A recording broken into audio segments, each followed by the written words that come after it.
fellow babies. Welcome to a Ukraine update here on the show where all hell is breaking loose, not just in Ukraine, but in my life as well. Pre-show was a nightmare. But before we get any of that crap, we've got introductions, and we got a big one today. So we got Jana from Project Constantine. We've got Greg Terry from the Greg Terry Experience. What's going on?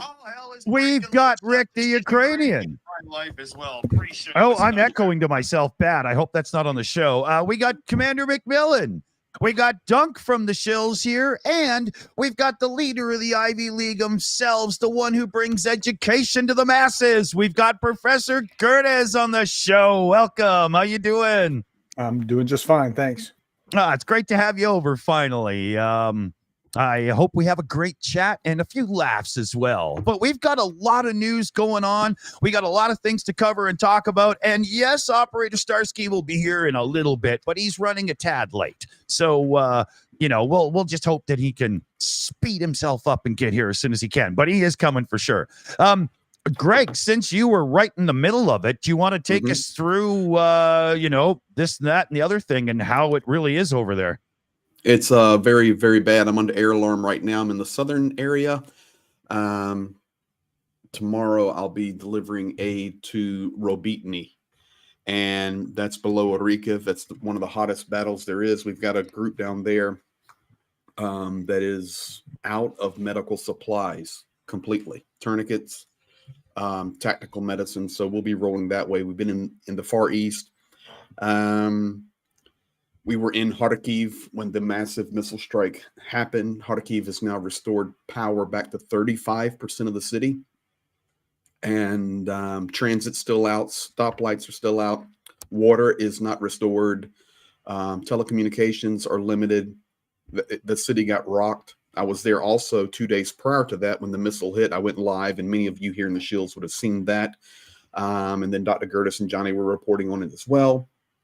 Additionally, I've been in Donetsk Oblast, and that would be toward the Siversk area, also down toward some of the hottest battles outside Bakhmut now, which is Chasiv Yar.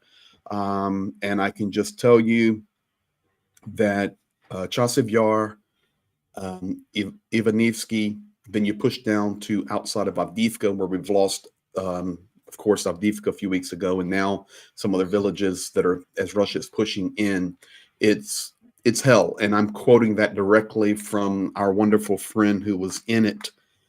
And it was a horrible, horrible experience. We've lost a lot of guys over the last couple of weeks.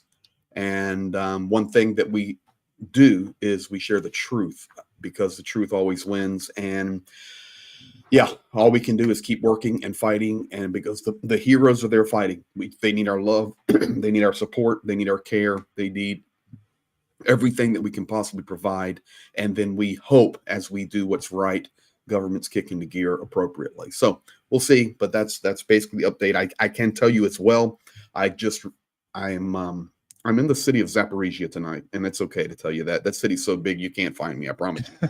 But we did come across the Zaporizhia, which is actually the Dnipro Dam, and that Russia was this close, guys. I don't care what you see on TV or Telegram or wherever you read. I just rode across it physically with my own body and my own eyes, and they were one more missile from destroying that dam. There was a massive strike on the water side, and then right above that, on the upper tier with the hydroelectric production that goes down behind it, 50 meters down, they leveled that. It's a huge, all the way down. And then if there had been one more strike in between those two, the dam would have crumbled in that area. It's a massive dam. So they're actually going to have to be closing that. It's restored right now, and they have it down to one lane of traffic. And you work it through because they determined that the stability of the roadway is enough to let traffic go through. Because, guys, if that dam goes out, then we're down to one main bridge in Zaporizhia, and we're talking a city of 1 million people. It doesn't work that way. So the very important thoroughfare. And I'm here and reading the local news, and they're actually going to have to close it to do repairs. They're just trying to do that as logically as possible. So there's your update. We'll be also working, towards So if you look from Zaporizhia and just go straight towards Mariupol, that entire line there, we'll be working all of that tomorrow and helping our guys there. And then we'll be heading over Mykolaiv, Kherson, Nikopol, all those areas. So that's where we're at, and that's what's going on up to the minute. And I'd like to go now to Professor Gerdes as well there. As it pertains to the attack in Moscow there's been all kinds of people speculating and whatnot. And it seemed that you had your finger on the pulse there real quick, didn't you? Well, I've been trying to watch that, and somehow I'm also very focused on what's going on in Washington with Marjorie Taylor Greene pulling out we got what could be something that will take out Speaker Johnson. And I mean, I don't know who to root for on that one. It's just, but so Moscow initially, so we have to be really careful, right? Because my framework, the way that I see the world, made me think, is this a false flag? Now, other people were speculating about that. And I was saying, okay, it could be, but we don't know. So let's wait and make sure and find out. And that's the way you have to approach these things with caution, especially cutting against the grain of what you would expect it to be. Like if you expect something to be, you have to be twice as careful. And it looks like, as far as we can tell, ISIS-K took credit for it. Hamas was even condemning ISIS-K. So like, yeah, it's a mess all the way around the way that, but then Putin came out and was, in his speech, if you listen to it, tying that to Ukraine somehow. We captured these 4 guys and we have 11 in custody. I don't know where they get their math from, where they have 4 guys that were doing it, but 11 are in custody. And they were going to Ukraine and they were heading for the border. And we're going to stand against this kind of terror threat. I don't know that Ukraine had anything to do with it. Ukraine completely denies it. But I don't know what I don't know either. So I'm reporting what has been reported, and I'm trying to piece the puzzle together as much as I can. But this is all that we know at this point. And they did move up from, they said 40 people killed, 40 people killed, 40 people killed. Now we're talking about like 140 or something along those lines. Like it's gone way up. Yeah. And it's a sad, like, even with that, and I said with Marjorie Taylor Greene and Johnson, you don't know who to root for. It's almost like that. Well, these Russians were killed, but it's ISIS. But what? I mean, it's another scenario like that. And I don't want innocents to be killed. But at the same time that my heart felt for people innocently killed in Russia, I then think immediately about the hundreds, tens of thousands killed in Ukraine that are innocent. And as soon as I started feeling sympathy, I started feeling like, what, you have no sympathy for them. And so it's just a mess all the way around. Couldn't agree more. Let me interject there 1 second, because I was just watching Russian state TV. I enjoy doing that over here. And I'll give you just a couple of updates. First of all, I completely agree with Dr. Gerdes. I believe it I believe most likely it was an ISIS event. However, there are some things that are interesting. So I have been in the Crocus Mall personally. I have been at that theater complex. I have also been across the Moscow River at St. Nicholas Church. And if anybody is in here and knows what I'm talking, we're talking about a really nice area. And it's odd. And there are just a lot of odd things going on. I'm not a conspiracy theorist at all, but the reality is Russia will spin this for their advantage, no matter how they need to do it. So I can tell you what's coming out tonight. We're starting to see, I was discussing this last night because I was on with Mercado and we were discussing it real time about Russia. And then Ivan the Russian jumped in. We're all talking about it. Guys, it's interesting. A lot of the things that have happened, for sure, it was a target that is interesting that was chosen. It's outside of Moscow on the second loop road, which pushes away from the center. Secondly, it's huge, very huge, but it's not that marketable, I'm sorry to use that word, of a target. However, the owner of that building is actually friends with Donald Trump.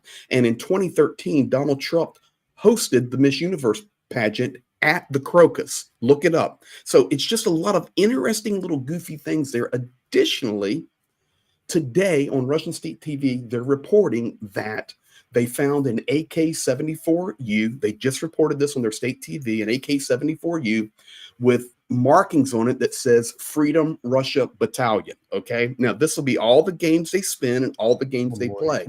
The third thing I'll say to this is I've been there. I've been in that building, and I'm just going to tell you, there's no way 4 men did that. There was more than 4. There is no way on God's green earth that 4.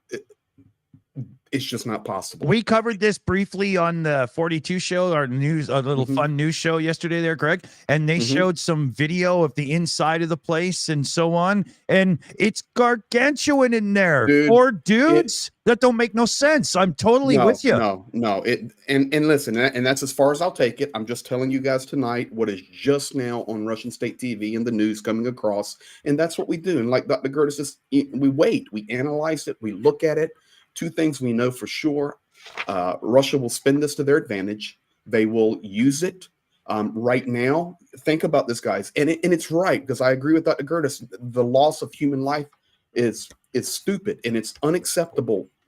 However it is. So now, United States giving their condolences, as other nations are, and as we should. It's people, it's loss of life, but it will be spun. I promise you it will be spun in the days to come, and Russia will try to gain an advantage with it. Yeah. The trick is that if I held up a white piece of paper at a protest, I'd be targeted in 2 minutes, and it took them an hour to get there. What? Yeah. I mean, okay. And plus the office is right across the street. I mean, guys, listen, I'm telling you, I do think it was ISIS, but there's just a lot of goofiness there as well. Keep your mind open. Don't run after conspiracies. Wait for time to tell. It will tell. That's right. Oh, Major E. Taylor Green has sent in a rebuttal there, Professor Gerdes. So here we go. I'm sorry, I didn't catch that. Could you say that again? I'd be glad to. Easily. Oh no, the button failed. Oh God. Okay. Here. We'll give her the donkey. There. Again, I'm confused. The symbol of the Democrats and Marjorie Taylor Greene. I think it's the sound, Prof. I think it's the sound. Yeah. Mixed metaphor. Yeah. Well, we have a real picture, if that would work. So we'll just get right to the point. So we got a couple of shout outs to do, and then we're going to get back into the thick of things here. So last week, David N in the chat had thrown a donation in, and his got lost in the shuffle as one of the ones that came up as anonymous, except it really was from him. Now, I don't know what the message said because it was one of the Ko-Fi or Stream Elements donations, and the system, it crapped the bed yet, so we don't really know. So everybody just give a big thanks to David N for being a great supporter and, somebody who's always putting their wallet on the line for Ukraine. Big shout there. We have a direct donation in from Silver for the Boom Boom Fund. Hug Slava Ukraine. Here I am, Slava.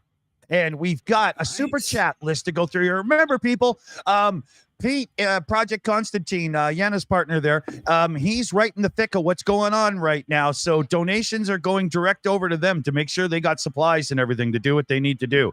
This is humanitarian relief. They're saving lives. So donations. I sound like Steve Ballmer at a Microsoft conference. Okay, so let's do the shout outs here quick. We got welcome to the family, Georgie LaForge. And Paul Deberitz. Right. I really need to get glasses. We've got Baltar. Oh, Baltar. By your command. For $9.99 into the Boom Boom Fund. We've got Crazy Cat 1 gifting out Shills memberships like it's going out of style out there. Jill came in with a member message. I want to thank everyone who helps Ukraine as I am unable to donate right now. Well, no worries, because it looks like everybody's got you covered. So we'll send a big thanks out for you, Jill, right there. We've got Crazy Cat 1 in with them on the super chat here. From where the attack took place to where the 4 were arrested, the time doesn't add up. Unless they drove 350 mile an hour, Putin needs an excuse to mass mobilize. Now, I think I've got a theory that nobody's thought about or nobody's considered. I think, now listen carefully, I think it was MAGA going back in there, disappointed that Donald Trump didn't win the beauty pageant, and they're trying to get it back.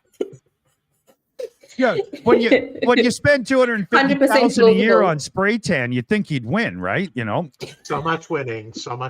And it was so much more beautiful back then as well. That's awesome. Okay, don't let me get off here. So good one, Crazy Cat. We got Cats member message in. Got my Floki patch and I love it. Slava Ukraine. Heroem Slava. Scott Prison in. Hey, I'm all proud to be a member of the greatest community, Slava Ukraine. Hey, good shout.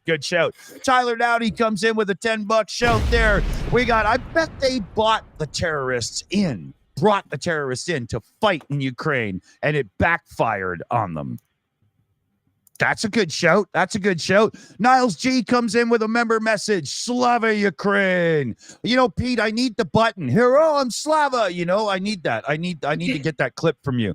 And Apatox throws in a super chat here. Thank you for today's stream. Slava Ukraine. I love it, everybody. Thank you very much. And I think I can shut the hell up now. Yes, I can. Look at that. We're done. Rick the Ukrainian, you've always got about 20 million things on the go. Why don't you tell us about at least one of them? I thought you'll say 20 minutes to tell us something because I take too much of your time usually. If I start talking, you gotta go grab some tea or something. But anyway, it's always important. And guys, yeah, so much to tell you. Actually, Starsky is gonna be joining the new season of Frankie and Cohen's stream, which I am also a co-host as always. This time a moderator also, but a guest. Okay, honored guest. I'm there. It's gonna be on Monday, guys. The show is starting on Monday, and Starsky is going there personally. Maybe it's a spoiler, but anyway, you gotta know about that. He's gonna be there joining the studio. Joining them in the studio. Frankie and Cohen, they are my friends from Netherlands. If you still don't know them, they are constantly coming to Ukraine regularly, I would say, and they are feeding people on the occupied territories for free with Dutch snacks, with French fries, and other snacks like frikandel with meat and stuff like that. Pretty tasty. I've tasted it myself once, and I was actually serving it to people myself once in Kyiv Oblast, in one of the villages here. I'm always happy to talk to them, and they're making it pretty seriously in the studio, like a professional show. So really shouting this one out. Starsky is gonna be there.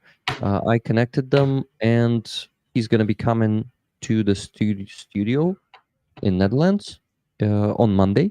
So don't miss that show. It's going to be, I think, 9 p.m. Ukrainian time. So today's time when the Shills started, 1 hour before that. So yeah, that's the only one of 15 things I needed to tell you guys. So let's go. Rick. Yeah, Greg, how you doing? Good, buddy. Listen, your microphone sounds amazing. That's what I wanted to also mention, guys. M Game is standing here on this table, so the Shills did that, man. Yeah, I can still do any effects. I want to thank the Shills and all the fellow babies who donated. So cool. Thank you for the idea, whoever that was. Whose idea was that? Dick or Greg? Whose was? No, it was Dickie's. It was Dickie Dawson's idea, and the Shills and this great community got on board, and then I was just I was the purchaser and the delivery guy. So what really happened? You were the hands of the Lord for us there. You're finally taking the stream the right way, and we'll get an amen from Professor Gerdes. There we go. So here's the deals. And then, so this is how it works, guys. All these great communities working together. Shills raised the money. Shills messaged me, Dickie messaged me and said, hey, we've got the money raised for microphone interface and interface. He PayPal'd it over. Jana then found the 2 pieces, very difficult actually to find in Ukraine. We found them, had them Nova posted to our place, and then I hand delivered them to Rick, and now you see them there. This is people caring about each other, and it's just a good representation of how we all care about each other. So when you thank need you. something done right on the front line, you give it to the pulpit prophet because he won't let you down, fellow babies. By the way, guys, did you hear my chair squeezing right now when Greg was talking? Nope. Huh? Good. These, Good noise cancellation. Good mic. yeah, the good mic sound is a super console. low pickup. That's why it's so good. That's why you want these mics, because you can fart, nobody can hear it, right? Awesome. Now I'm gonna be doing it all the time. Thank you, guys. How would you know that? Our loss, man. Our loss. We ran tests. Okay, When guys, you stream with mention, Chunk, you learn these things quick, let me tell you. I want to mention something real quick, and I need to do it a few times during the stream because some people are coming, some people are going during the stream. I'm having an auction, not even one.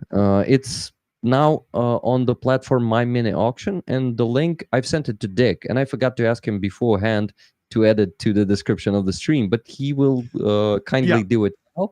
Thanks, man. We've also got it right here. I'll drop it in the chat right now, and then the mods can pick up on it as well. Paint in the main lot that is there. The auction is ending tomorrow on the stream, 11 p.m. Ukrainian time. So after 3.5 hours of streaming, oh no, 2.5, I think. No, 3.5. Just a second, I'm gonna show it to you. Okay, here's the painting. It's in the firm. I can get it out of the firm, of course, but I'm not sure that maybe I should do it. I'll sell it for a bigger price if I get it unfirmed. Guys, is it the right word to call this thing firm? Do you call it firm? Film. Wrap. Film. Saran wrap. Whoa, no firm there. So rep film. Dick's the only one's firm around here. Okay, while I'm doing that, I'm gonna be telling you what I think about the ISIS attack. So the thing is, Russia is famous by killing its own people. I mean, Russian government by the hands of FSB. And it happened before. In 1999, they blown up a few buildings in Russia, and they've been doing the terroristic attack in Beslan. Remember when they killed around 300 civilians? So I think this attack might be with a high chance actually planned by the FSB and not just planned, but done. Okay, don't remember the fancy word. Remember the easy word. Done by the Executed. FSB. Executed. That's the fancy word. Thank you, my friend. Yeah, Always there to help me with fancy words. Can you hear the film making sounds while I speak? No, you cannot. Awesome.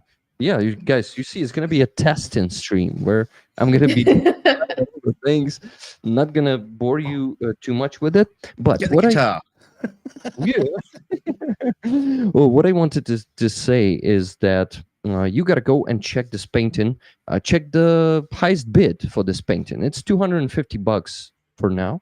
Not a big price. Last time, painting from this author, his name is Vadim Yuditsky, Ukrainian author. It went for $750. So I'm really hoping to get this price, the bid, higher. And I know that this community really values art and values Ukrainian things, and most of all, values fundraising for the needs of Ukrainian army. In this case, all money will go to hospitaliers, hospitaliere in Ukrainian, hospitalers in English. They have a bus, and not just a simple bus. It's an evacuation bus, medical evacuation bus. It can evacuate up to, I would say, 15 wounded soldiers at a time. So pretty good thing. And that thing needs maintenance, like a lot of it. You can imagine how much is it, Jana, right? If you, you're spending a lot of money on that. Yeah. And that's an ongoing thing, and we have already raised around $2,000 for the needs of those by auctioning paintings. I finally got the film out, guys. Oh yeah, hold on. Let me zoom you in, dude. Okay, go for it. It's abstract. You zoomed yourself, Dick. Thank you. Okay, so the painting is abstract, but what I see here, it is called cold, like when it's chilly.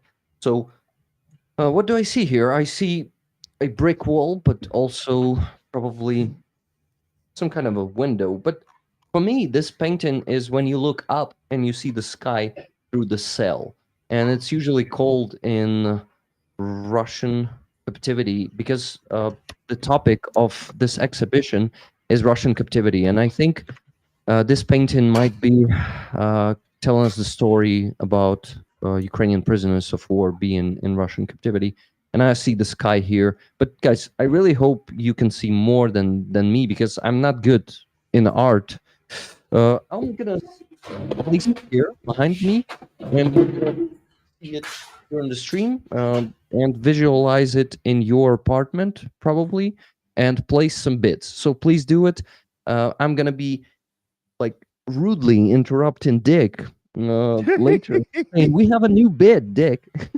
Please do, and fellow babies, this is a chance to not only do a big donation like some of you out there, you got pockets and you throw it around and we love you for it.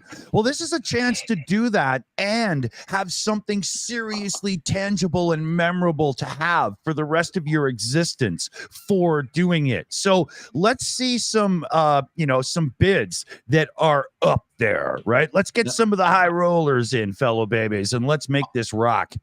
Yeah, I guys. have to ask Rick a very, very important question. Mhm.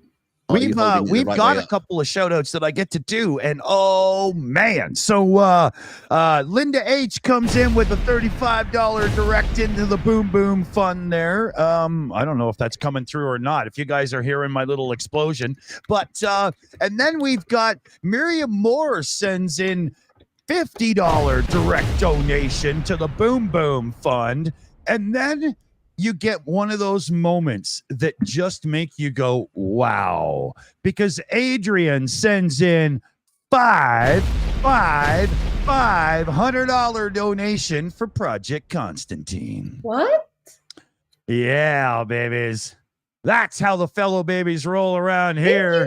Holy, that's amazing. Plus, we've got Yvonne Way, queen of the super sticker, in with a cute little one with the dude going something or other, because I need glasses and I really can't actually read it, but it's really cute. Chrissy UK, welcome to the family here as a new channel member. War Russia Ukraine throws in a €10 super chat. Where did Rick get that top from, and how the hell can I get one? Paraphrased a bit there, but Top. Okay. This one is Aviatia Halichiny, Ukrainian brand from Lviv. You can buy it across Ukraine, and they have a website. I don't know about the international shipping, but you can try. Thank you. The image looks like it's right from my backyard in British Columbia. Yeah. See that? Absolutely had to be. Stephen Walsh comes in with a $10 super chat. Adopted a new feline. Call him Skip Rington. Hey, Steven, if you need any advice on adopting kitties, Rick here is the absolute genius now. Oh, yeah. And then we got Brian Elsman joins the family as a member. So welcome. And I'm caught up now, so I can keep it quiet and we can go back to what we're doing. Let's turn to Jana here. I mean, I think I've got about $650 to send to you so far. So That's awesome. Yeah, that's going to Thank help, you. get it into Pete's hands and get some supplies and stuff, right? Yeah. That's Oh, gonna yeah. help a lot. Yeah. Awesome, everybody. Let's see here. There is some news articles. I haven't even loaded them to get them ready and whatnot, so I don't really know where I'm going. Oh, Rick does, though, so we'll give it to Rick again. New bid. New bid. $300 by Paul Deberitz. Paul, I will do it instead of your audio effect. Yes. Paul is rolling big in these auctions. He's like a high roller. Oh yeah, guys, you gotta Awesome. get a competition out there. So yeah, latest bid for this beautiful painting by Vadim Yuditsky, and yes, Dunk, you were right. It was upside down. Oops. Yep. He said Leave he it to don't know the much visual about art. effects artist to figure that one out. The rest of us are just like, actually, Professor Gerdes seems to have that look on his face. No, I knew. I just wasn't going to bother telling you. No, art's not my thing. I don't take any. No, I just have that look all the time. Art's one of those Oh, yeah. things you Oh, yeah. either you know or you don't, right? There's no in between there, is there? So my wife actually asked me about these lines on my forehead just 2 days ago. I was like, she's like, you have these lines. I was like, but I need them to look at my students like. So Awesome. Hey, let me give you some art before. This is a big thank you to everybody. Actually, I'll wait till Starsky gets here and I'll show it. Well, I'll show it again for Starsky, but here's the deal, guys. Oh yeah. This is a today I received an award. This is just the pre. I'll get the real one from the 3rd Assault Brigade, and it's a thank you to us, all the entire YouTube community. They put the stamp on it now, but I'll get the real one framed to everyone. So that includes all the streamers and all of you wonderful people that are joining us on this quest to do our part to help Ukraine. You all received an award today from the 3rd Assault Brigade, the very, very famous 3rd Assault Brigade. So congratulations to all of you guys. can you tell us what it says on it? Yeah. It says, certificate to Greg Terry and all of the YouTubers and all of the community that are joining together to help the 3rd Brigade. Thank you for all of your work. Thank you for assisting the 3rd Assault Brigade to accomplish the task as we labor together for victory. Really nice. Very Correct. nice. May I join you in this and show the podyaka to all the rollers here from Kraken? There we Look go. at this. There's another one. Yep, guys, Kraken, thanks Yeah. you for all Oh. the support. We got the okay. Sorry here. Thank you, Dick. Yeah. We Sorry got about that. I'm normally not that slow. Sorry. we got it a few days ago from Kraken for the NAFO truck we helped them with, and a body shield with ballistic protection. Thank you, guys. Thank you so much for helping them. They are thanking you. So that's a recognition. Guys, what do you think if we put this one also maybe on auction or raffle? Because it should go to one of you, not to me. What do you think? Trying to make money out of everything. Wow. Yeah, but Well, you're really good, Ukrainian Rick, and the bottom line Rick's is like a kid that can't wait to get to the pawn shop with his next toy, you know? Listen, he's a legend. Well, you know someone in the chat who wants to buy your shirt. But the thing about Rick is, I promise you guys, I know him very, very, very well now, and he's so transparent. He's invisible. I'm telling you. And when he's supporting projects, he's not. It's legit, 1,000,000%. And so I'm always, anything Rick, I'm on board with Rick. We're all a big family. But I want to just say something. It's just interesting. He had that in his hand, and I had this one in my hand. Guys, those thank yous were to all of you, not just to me or not just to Rick. It was to all of you. And I want you to get the real meaning behind this. Kraken, elite unit. I've helped them since the beginning of the war. We all have helped them since the beginning of the war. 3rd Assault Brigade, legend. Okay, that's off. And these guys, even in the heat of battle, even in very perilous times, are pausing to do the documentation to say thank you to all the people of the world that are helping. And that is a mark of high character, very, very, very important thing, that this is the truth of Ukrainian culture and Ukrainian people that we're trying to get out to the world. So they are very grateful. Well, now I think that's as good a time as any to turn to both yourself and Professor Gerdes here, the good doctor, because I would like an update on the astronomical numbers that you guys are involved in raising right now. This is just something to be in awe of. You start it, Prof, and I'll finish it. Oh, well, actually, you should be talking about that, but I have a comment for Rick after this is done. Go ahead and do that. Well, no, you started. You know, you had this idea. It originated with Dr. Gerdes. Let's give the credit where the credit is due. Well, so that was back at Christmas. That's what. But that's what started. That's what started this one, Prof. That's what started this one. I love it. There we go. You know, I mean, we've got Dickie Dawson smoking cigarettes and dropping F-bombs, and we've got Sam chat with Dr. Gerdes and Yoda in the same chat. What is going on? Hey, if my church people see this, they're going to think I'm some lunatic from Mars, but we're getting the job done, baby. I think I've set a record for least amount of swears in a stream so far for myself.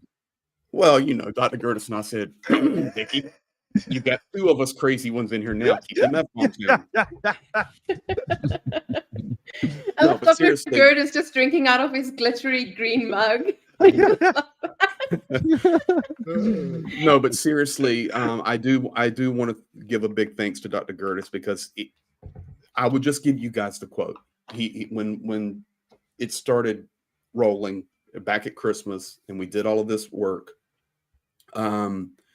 his quote was this: I feel that there is pent up demand of good people around the world, and it doesn't matter about their race, their ethnicity, their political affiliation, their religious views. It's good people wanting to do good to help Ukraine. And Greg, you're there, and you've been there for all these years. If we can provide an avenue, I think the world will come through and do something amazing. We had no idea what would then unfold with basically $80,000, almost $80,000 through Amazon purchases of the most needed things for the frontline troops. And then the next thing you know, the donations started rolling and we're buying human hero rescue vehicles, the tanks and metal detectors and stretchers. I mean, med tac stretchers, guys, the real deal, $750 a pop, the real deals.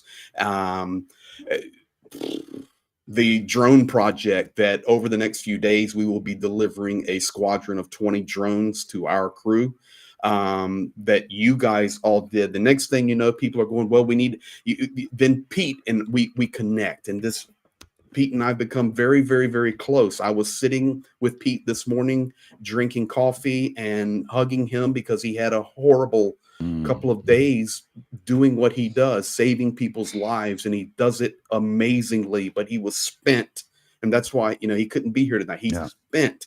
And we're sitting together and he's literally puts his head on my shoulder. And I said, hold on now. No, he goes, man, I just need a hug. I just need to hear the English language and I need a hug because I'm out of gas. And we were able to spend time together. So that kind of went crazy. And then the world goes, hey, we need to get some armored vehicles because we can save more lives.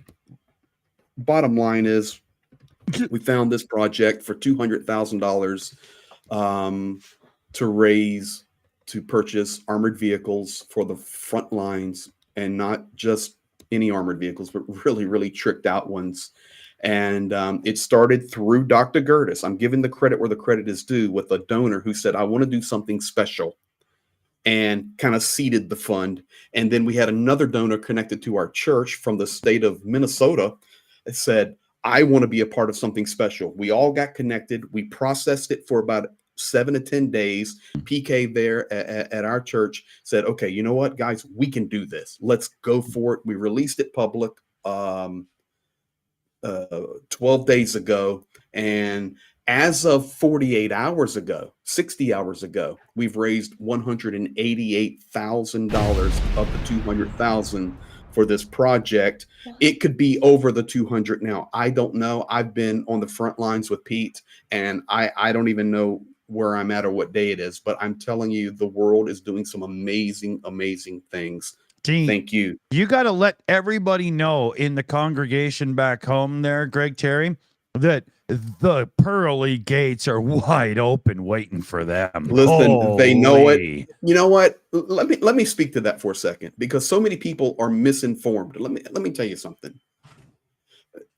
I don't care where you're at and what you're coming from. We all have a freedom as a human being to believe what we want to believe, and Exactly. to seek after things we want to seek after. But I'm going to tell you something. The people of the world, whether they're backed from, religious, non-religious. I mean, Johnny Pierce is one of my best friends now, and we're so far apart. I mean, it's as far as the East is from the West, but we Yeah. love each other, Yeah. and we work together so well. Yeah. And listen, this is so beautiful. And I just want you to know, we have a large church there in Pennsylvania, and they're going, I'm so proud of you guys. I'm seeing the other viewpoints, and I'm listening to you, Greg, and I'm watching all these crazy people you're now connected with. And you know what? We don't believe the same things, but I'm learning stuff. I'm growing. I'm changing. My mind and my spirit is being open to new things, and the world is not my little microcosm. Yeah. And I'm so proud to be a part of this. So guys, it's kudos to everybody. We're laying down the things that separate us, and we're bringing together the things that unify us. And it's amazing what's happening. So just thank you. And they've even got me watching my tongue on stream. So, that's not bad. right, so Greg, I'd like to add something to what Greg was just saying. And that is, early on when we were first thinking about this, I said, it's funny because honestly, Greg had been there before and had brought money there. And I was looking for a way to do this, but I didn't feel like I had an ability to do it. I just I put Samaritan's Purse and United 24 in all the previous videos, but I wasn't really doing this. So I was using Greg in order to be able to have an influence and impact on funneling stuff. He was using me because my audience at the time was 5 times the size of his audience. My audience was using us so that they could give. I mean, that we're all using each other to be all on the same page. This is positive use, not like high school absolutely. stuff. Yeah. And as you look around, look in this room, we're all in very different places in the way that we function, where we're from, places in life, things along those lines. But this is beautiful unity that's coming together in a way that, honestly, it's hard to get to without a tremendous crisis. So it's a silver lining with a very dark cloud. Yeah. Well, here's how we know we're rolling. Alabama Cajun in the chat just said "Atheist for Jesus." Hey, we are rolling, baby. That's all. I love it. But guys, let me encourage all of you. There's a lot of people working together, and nobody can do this alone. Together, we can accomplish things much greater than ourselves. And okay, so I'm the one that has to be here, and it's not that I have to be here. I've worked here for 26 years. These are my brothers that are dying. These are my what I consider to be my family members that are laying down their lives. And if my country, if America was in a war, my friends from here would be there helping me everywhere I go. Every soldier looks at me, and it's whether I know them for a long time or getting to know them. They look me in the eyes. And they say, "Greg, you do not have to be here. You left your wife. You left your beautiful home, your family, your friends. You come here for 90 days at a time. You're dropping age. You're helping. You're spreading the truth. You're translating the Russian trash. You're doing everything. And we want you to know, no matter where it is in the world, if you ever have a problem, the 3rd Assault Brigade is coming to take care of you. Kraken is coming to take care of you. If there's anything you need, we've got your back." That's the character of Ukrainian people and Ukrainian heroes. So, guys, thank you. There's nothing else we can say, but thank you, because, listen, okay. I'll tell you what. If you're doing that, I mean, good to know you get tongue-tied like I do at times. Thank you very much for that. Listen, it's not that. I just want people to. I want to choose my words wisely here.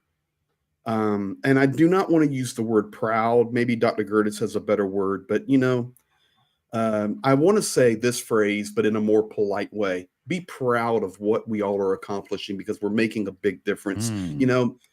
Be thankful, be grateful that for such a time as this, we've all come together, and it's so beautiful, and we're making a huge difference. And I'm going to be honest with you. I think we're going to really rock some world over the next year. This war's not ending. It's not ending tomorrow. It's not ending next year unless something crazy happens. It's going to be going on and on and on. And war's much bigger than just Russia, Ukraine. And there's going to be so much opportunity for good people to do great things. And I'm just telling you, since the war started, our church and my little YouTube channel at that time, we were just doing it on our own and had a few people. And between what we started on day one up till now, with all of you beautiful people coming together, Pastor Kent just sent me the email updates, and together, all of us together, we've raised and are in the process of delivering $550,000 worth of aid. That is $500,000, folks. So thank you. Yeah, I'm done. Let's hit the red alert for that. Mm-hmm. Greg, while you were talking, I was sorry. putting something on my microphone. Do you recognize this beautiful thing? Oh, yes, I do. I really want to put it here, and I really want to say by this that I really appreciate Fish's service. Okay, I leave really it just am honored by this gift. leave it just like that, Dick. Put it back big on Rick. I'm gonna take a picture and send it to Fish right now. Okay, so hold that. Give me a thumbs up there, Rick, above your mic. There you go. Boom. Okay, Done. like I'm sending it to Fish right now. One more? This side? Oh, I love taking pictures of you. Yeah. Oh, yeah. I'll Oh, get yeah. the Fish too. Okay. It gets me There a you little go. hot and bothered, but I can handle it. Work it, baby. Work it, Ricky. Work it, Ricky. Come on, Ricky. Work it. Ricky or Dickie in this case. Okay. All right, I'm done. That's it. By the way, I said I wanted to say something about Rick. Rick was volunteering to sell off this thing that he got from the Kraken Brigade, that guy, he's going to be one of the most successful humans. And when this war is over, because he sees value everywhere, I'm surprised the cat's not bottling Ukrainian air to sell it as a fundraiser. I mean, it's really remarkable the way that his mind works. Yeah. I'm just telling you, you're going to go far in life, Rick. I already sent him a business proposal. When everything's said and done and Ukraine is back to being free and on its own the way it should be, he should be running an auction business for like really expensive classic cars, right? You know, something. I mean, he'll be successful. He won't starve. I can tell you that. Thank I you. just wanna Anyway, I say- need to yeah. learn to speak quickly, and Jana, passing the mic to you.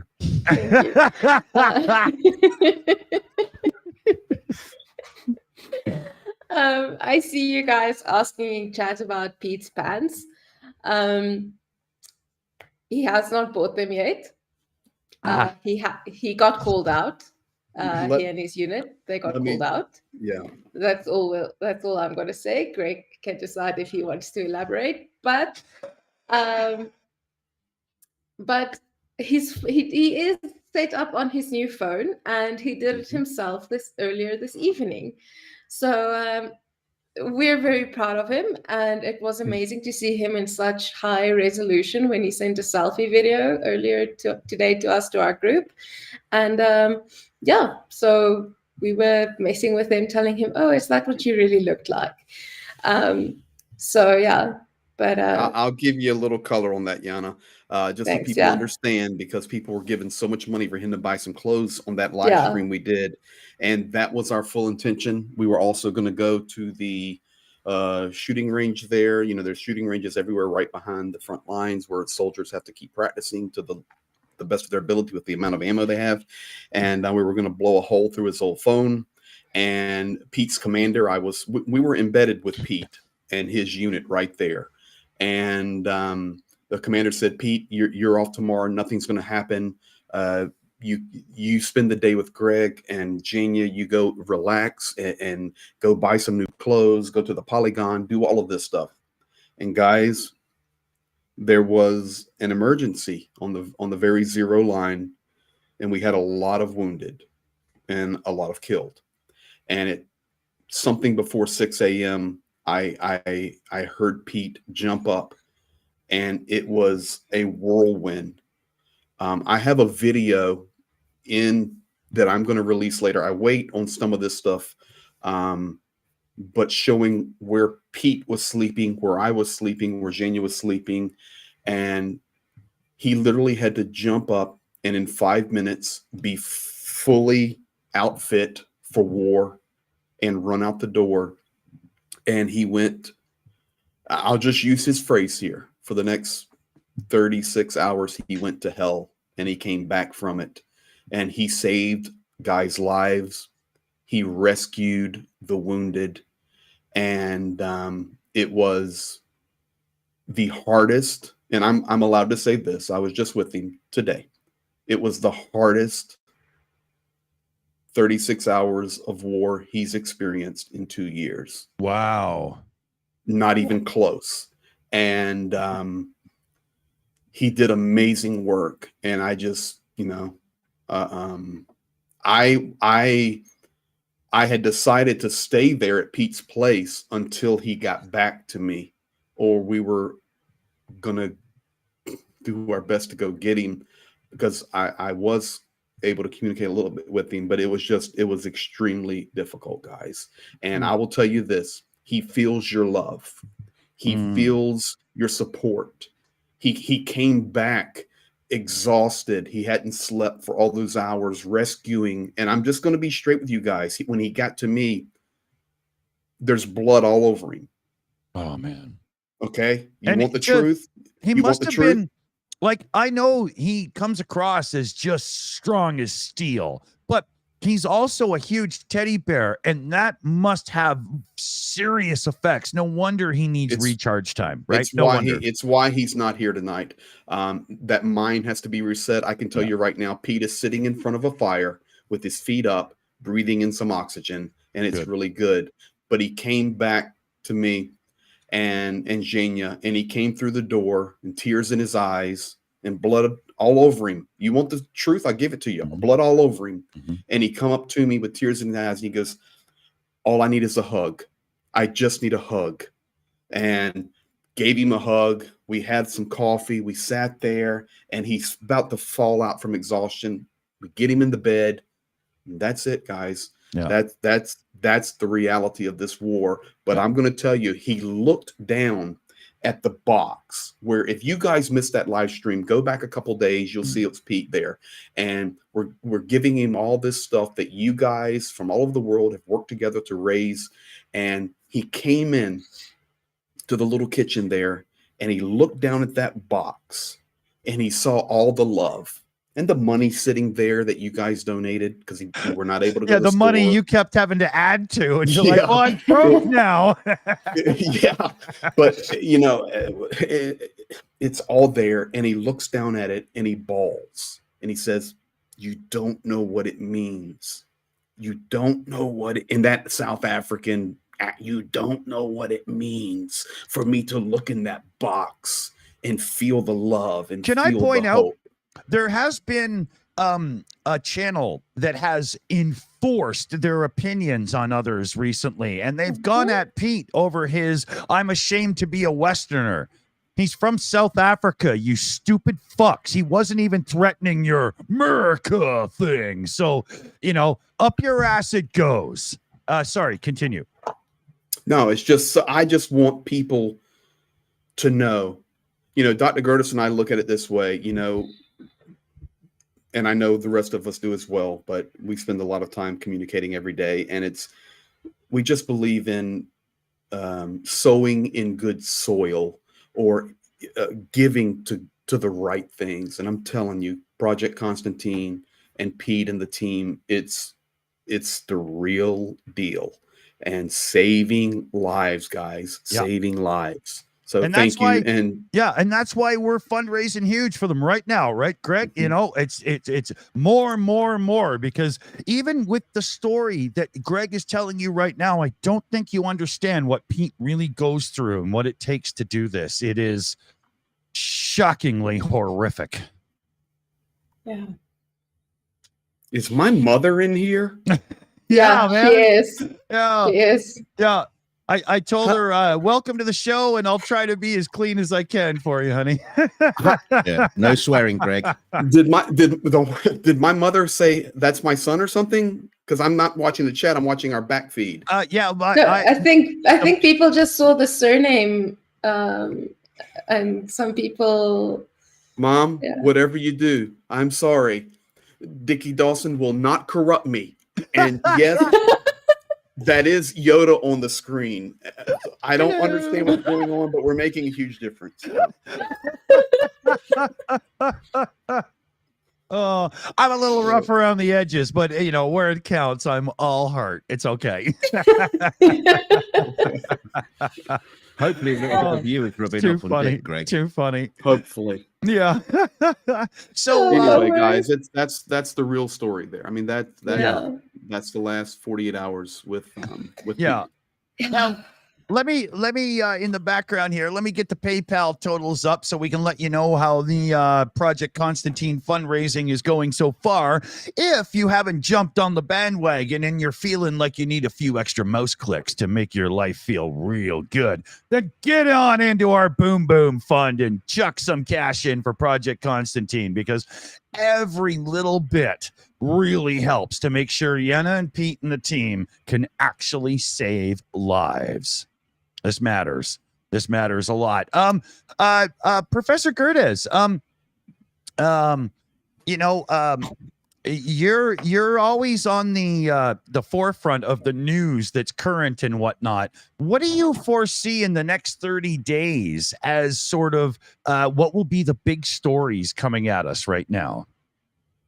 So I was telling Greg this the other day that if I was Russia, I would amp up as quickly as I can right now, because they know Ukrainians don't have the shells, don't have the air defense, and don't have all those things. So they might be thinking that if I was a gambling man, that's what I'd be betting on. But I mean, I don't know. I mean, maybe they don't think the same way, but I saw the commander shaking his head or nodding his head with that. I'm curious what he would think about this kind of thing, because he's been pretty silent, and I want to hear that.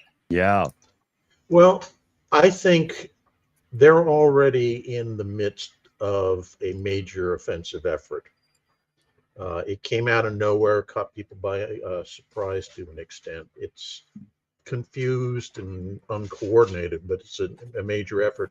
And the one giveaway on that is the recent bump in the use of strategic aviation assets to support the bombardment campaign that's going on against Ukraine. There was a gap of almost 3 months where they weren't conducting any missions with their strategic air force.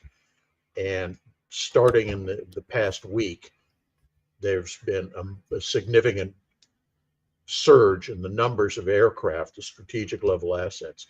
And you need to understand, when I say strategic level assets, these are aircraft that for normal uses are held in strategic reserve for nuclear warfare purposes, be like US B-2 bombers and such. And they're committing them to the bombardment campaign right now in conjunction with increased artillery, increased rocket launches, and so forth. So I think what we're seeing is kind of the start of a spring offensive.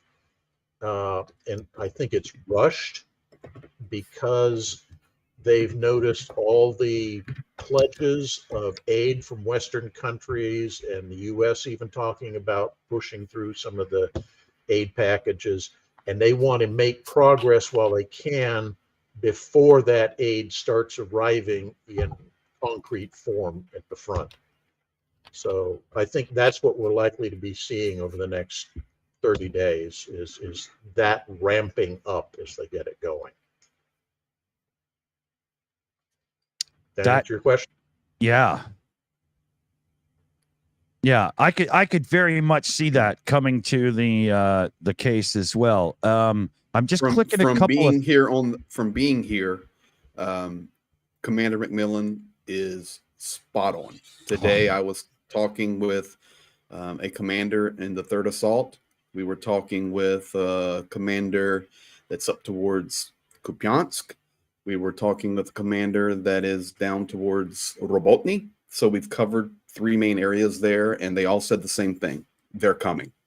Yeah, I hate being accurate, but I think that's You're accurate. Yeah. if you were even marginally competent senior Russian officer organizing these plans, now would be the time to do it, because you know they've got munitions and equipment shortages that you can exploit now before those new replacement equipments and ammunition start arriving at the front. Oh, May sorry, I very much. Yeah, switch very the much. topic for a second? Hey, yeah, go for it, because I've got Mhm. somebody to add to the show in the background that everybody's going to be happy to see. Yeah, give her. Awesome. So, I wanted to maybe practice to become a professional auctioneer someday. So, guys, only 23 hours and 46 minutes left to have a chance to win this amazing, beautiful painting made by Ukrainian author, which represents, I think, definitely a captivity. And you will see the freedom when you're looking at this blue rectangle. You'll see the sky that you can see from the bars. You So really this is don't from want his to get blue this period? one? What? This is from his blue period? Yes, exactly. And guys, latest bid is only $300 by Paul Debritz. I want to see a competition there. I really want to see a competition. I still don't have effects on this sound panel. We still need to get through that, but I need to press boom there. And Yeah. woo, sirens. Come on, give me the chance to do it, okay? Yes, those effects. I really need it, because this painting, when you buy it for some thousands of dollars, hopefully, well, at least for hundreds of dollars, but it's gonna save lives. It is gonna save lives, because it was gonna only 2,000 hryvnias author is still taken. I should be honest with you. You know, the transparency. Not all the money will go to hospitalers, but only 2,000 hryvnias, which is basically $55. Only that. All the rest will go to hospitalers for Avstrika evacuation bus. It's a bus that saves our heroes' lives. You can contribute to that. Come on, go there and Awesome. give me the competition. I want to see $350. I see only 300 right now. Link is in the description of the stream. I think Dick has already added it. Dick, did you do it? Yeah, I did. We're all good. Awesome. And the Thank team you. will be adding it as well. Let's see here. They probably, yeah, there we go. They've already beat me to it. There's no point in me even trying. It's just ridiculous. We on audio only, we do have Starsky in the show now, I believe. Starsky, you there, buddy? Yeah, hello, I'm here. How do Yeah. you read me, guys? Hey, Hello, my you're coming friend. through good, Hi. buddy. All right. Yeah, unfortunately, I had to disable the video because my internet speed sucks yet. But I'm fighting, you know, to be able to speak to you guys with my image. Yeah.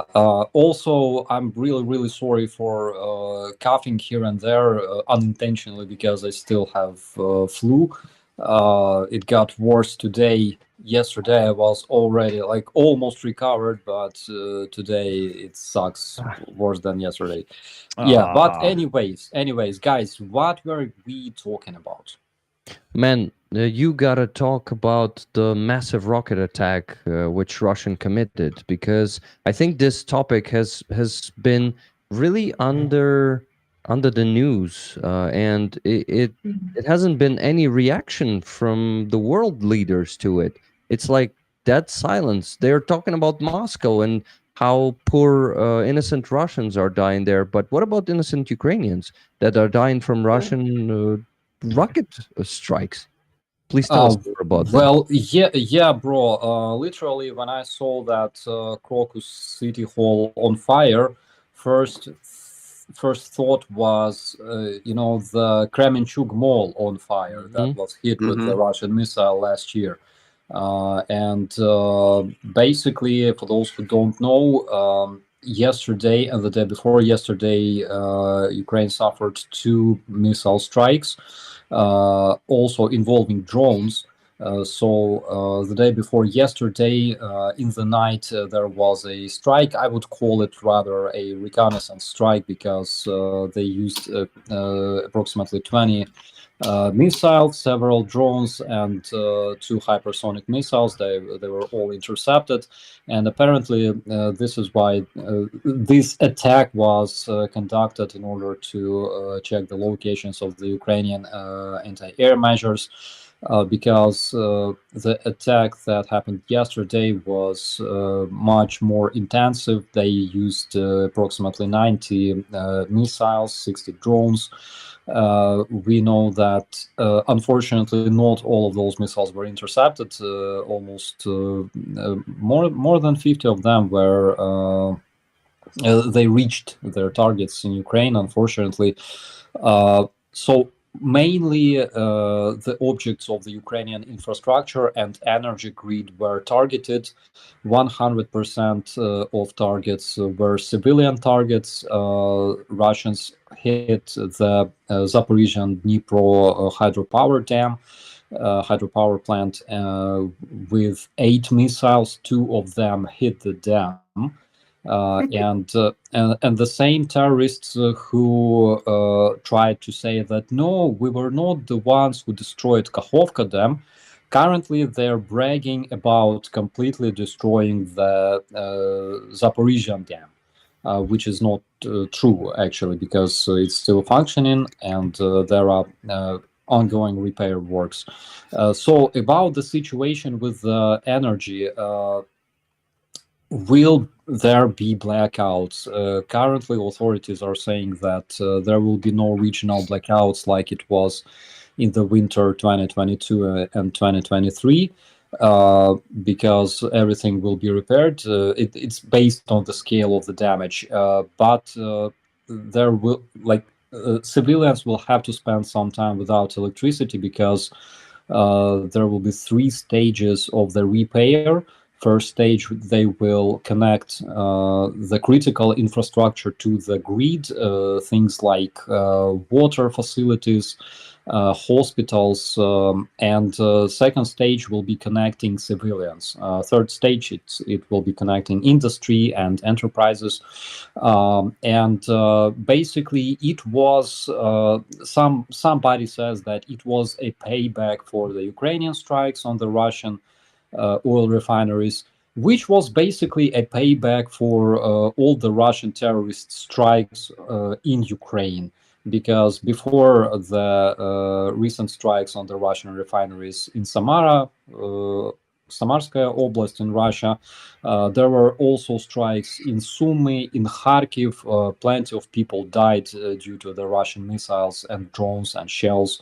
That's why Russia basically is known for blaming others for being terrorists, and do all kinds of crazy terrorist shit. And that's one of the reasons why Russia was recognized by Europe as a terrorist state. European Parliament, right? Yep. So, Dick, another question maybe to Starsky. Starsky, do you think Rick, this... Rick, hang on a second. Let me just confirm. So Starsky's there dropping that information. So Starsky, I just came across the Zaporizhia Dam 2 hours ago. And just so you guys know, to listen to Starsky, his information is 100% accurate. I literally just drove between the 2 missile strikes, and guys, they were close. Okay, they were close to really hurting it bad. There's going to have to be some significant repairs on the road structure, but the dam's fine. It's not destroyed, but they hit it good with those 2. Additionally, I can also tell you, I was in Kharkiv when the missiles were dropping, and I counted 21. I woke up about 3 a.m. to an explosion that rattled my bed, and I knew it was different. The air alarms were not going off. There was no responses. I was there the 2 days before when I was there on the other missile strike at the factory, and we were able to get close to it, and it was burning, and we were trying to share reality and truth for the world to see, and not believe the Russian propaganda and lies. But Kharkiv itself Right now, only 35% of the critical infrastructure is restored. Still, many parts of Kharkiv, which is a massive city, without water, without power to many residential areas at this point, 65% still to go. Stoplights later in the thing, metro, transit buses, trolley buses, all of this. So everything Starsky's telling you guys is spot on. The only thing I would add to that is what we're really having problem with, because I was in Sumy, and it's the glide bombs. They're getting deeper and deeper into Ukrainian territory due to the lack of supply to be able to defend against those planes dropping those glide bombs. And they also, in addition to the missiles and the S-300s, the glide bombs are a significant issue right now. I listened today on the hill above Chasiv Yar and counted 51 glide bombs dropped on Chasiv Yar. I was watching and counting them. So Starsky's spot on, of course. Thank you so much for confirming, bro. Yeah, glide bombs are big threats. People just don't really understand how much devastating those bombs are, because they can make around 70 kilometers from their drop point. They can penetrate approximately 70 kilometers deep into Ukrainian territory, which is why we need those F-16s in order to be able to intercept Russian airplanes. Those bombs are devastating, guys. Russia, unfortunately, can't produce them in huge numbers. They still have a lot of those bombs in storage. And there's also a question from Gen Consensus. Do you believe the anonymous source saying US asked Ukraine not to attack Russia's refineries? Well, it was already debunked. It was already debunked by Mikhailo Podolyak, Ukrainian president's advisor, who said that this information was fictional and that Ukraine will keep striking the Russian targets connected to Russian industry, Russian logistics on the Russian territory to defend against the Russian invasion. And it happened tonight. 2 more oil refinery facilities were hit. So I think, like, my opinion is that was a special informational operation by Russians. They usually throw it there through their agents in Western press. Do you agree with me on this, Starsky?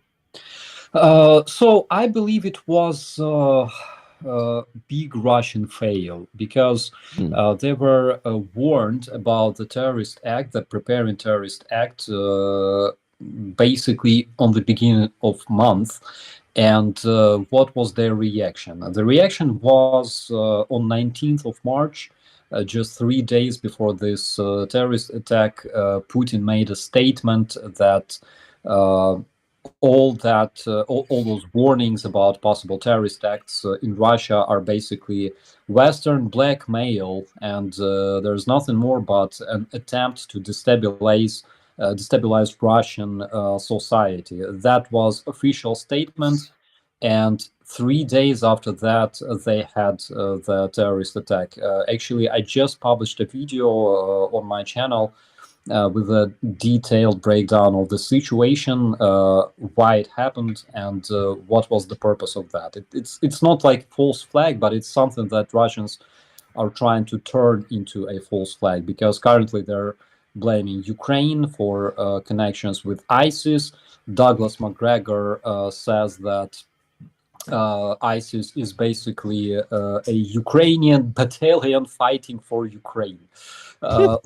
I'm serious, Commander. I swear, my mom. You can read it in his Twitter. What? Well, he said that the perpetrators went from Russia to Belgorod, and they attempted to go from Belgorod to Ukraine because they are connected to Muslim ISIS like forces fighting on behalf of Ukraine.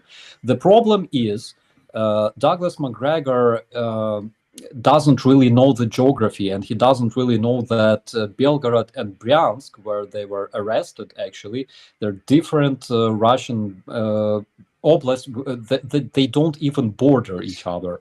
But anyways, this is currently the misinformation the Russians are trying to spread, involving all kinds of their sources. You will see this coming from not only from Margarita Simonyan, who already made such statements, and like Russian propagandists, but also pro-Russian propagandists on the West. This is what they will be talking about in the upcoming days, justifying Russia's invasion because Ukrainians are terrorists, and calling for mobilization, and making a lot of sad documentaries about people who died in this actually horrible terrorist attack. But I mean, can you imagine the colossal embarrassment of having, if you were in the Russian security ministry or something, to admit the US warned you this attack was about to take place, you ignored it, and now it comes down. So you have to find some way to tap dance your way into, oh no, it wasn't our fault, it was the bad guy's fault. It's just ridiculous.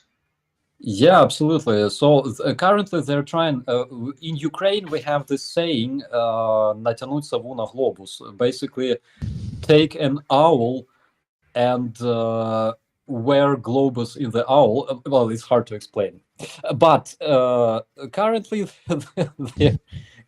they're trying to combine two worlds that never intersected, Ukraine and ISIS. And they're doing all they can to make it possible. They will work through Ukrainian Minister of Defense because he's a Muslim. He's like white Ukrainian Nazi and Muslim at the same time, of course. But anyways, they will work through like Chechen battalions fighting against Russians and things like that. So they will be spreading this hysteria. But guys, I know the person who will exit the window next, and this person is Russian ambassador in Belarus, because as soon as this attack happened and as soon as the terrorists were captured, this ambassador and Putin simultaneously made two controversial statements. Putin said that the terrorists were heading to Ukraine, okay, which is absolutely logical. What's the best place to escape Russia? Of course, going to Ukraine, because first, there's a massively protected border with multiple lines of security, maximum security. And then you have to enter Russia-controlled territory, and then you have to find a way to get to Ukraine. Basically, you have to cross another imaginary border on the front line. So this is, according to Putin, this is what those terrorists attempted to do. But according to the ambassador, he published an interview where he basically explained the cooperation between the Russian FSB and Belarusian KGB that made sure that those terrorists won't get to the Belarusian territory, so they would get captured, which does not really correspond to what Putin says. So that's just, I don't know, that's just my opinion, but I think that very soon we will see some Russian ambassador flying. Starsky, I was telling them earlier, I was watching some Russian state TV tonight when I got in here, and they're going to drop every narrative that they can possibly drop until they find ones that they can stick, so that they can spin it the way they need to spin it for their narrative. That's the Kremlin. That's what they do, and that's what the propaganda ministry does. Of course, you know 100 times better than I do. But the story out tonight, you can check it out later, is that they found AK-74 inside the mall now, inscribed with the Freedom Russian Battalion. So they'll start to spin this now. And until they find something that they can stick to the wall, that's just the way they do it. So it'll be interesting to watch this unfold. But I think your prediction of the next window hopper is spot on. Absolutely. One thing I noticed yesterday also, even before they captured the terrorists, they were trying to spin this misinformation about a Ukrainian minivan that Mhm. was found on the parking with old Ukrainian registration plates. I don't even remember if we had such plates. No, But, they're Belarusian. Someone actually compared all the Ukrainian plates. Mhm. Someone went and compared all of them and said it's never been Ukrainian plates. There's never been Ukrainian plates that look like that. I'm interested Yeah. in the inscription part. Do you normally inscribe your weapons, "Dear Rifle, I love you," or how does that work? Like freedom of Russian Battalion, we're the dreamiest, or what happens there? I don't. Okay, so I looked up after you said this about McGregor just now on tweet. This is a direct quote. The perpetrators of the terrorist attack in Russia escaped from Russia into Ukraine near Belgorod and are directly tied to Muslim elements fighting on behalf of Ukraine. Were they originally ISIS or something else? I have no idea. Listen to this. But there's little doubt that MI6/CIA were involved. Yeah. There it is. You've thrown every Russian's nightmare together. So it's the Muslims, the Ukrainians. They're trained by Western intelligence agencies. All it's missing is Klingon disruptor. Yeah. systems. Even the Canadians showed up with maple syrup Rick to that party, right? You know? Oh, And the yeah. Earth is flat. There's Yoda. Okay. How gullible do you have to be? It's Greg, do you know some Klingon words? I do not know Klingon, but I do know I know your Spock quote there, brother. Live long, Kapla! prosper, and donate. That's the Rick. That's the Rick. That's Well, nice. speaking of Mojo donate, let me there. jump in here. Because Before you do that, Dickie, Okay, before you okay. do that, I know where you're going. I do want to say something because I saw Andrew in here in the chat and making a donation. I know you're going there now for shout outs.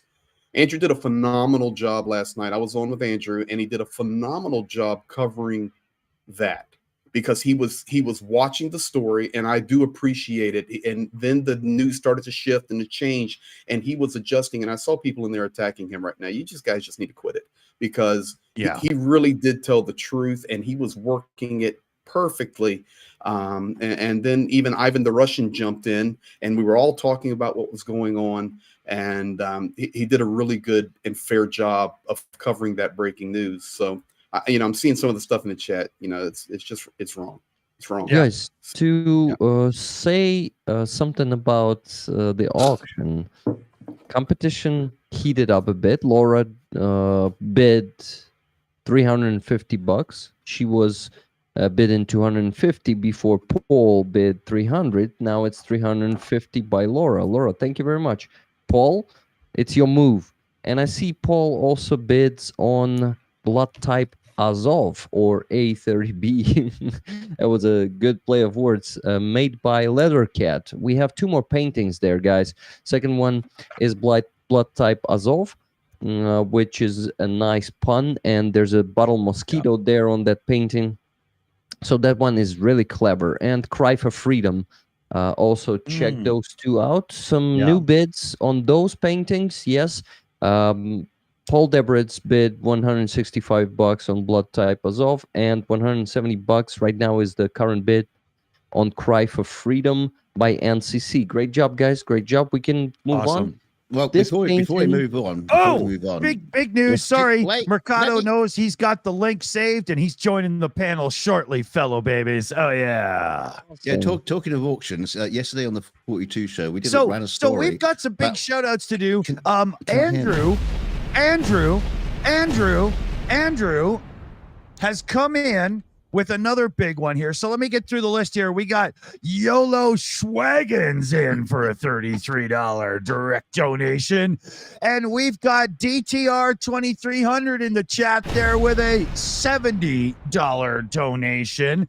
And we got Andrew in with his second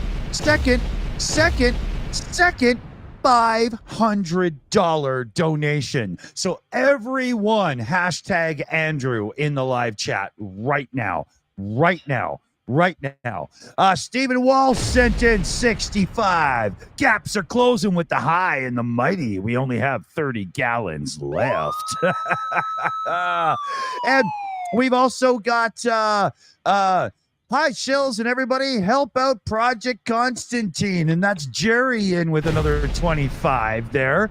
So in direct donations alone, and I haven't opened PayPal lately, but the last time I opened it up, we were already at 1,300 to send over to Project Constantine, Jana and Pete.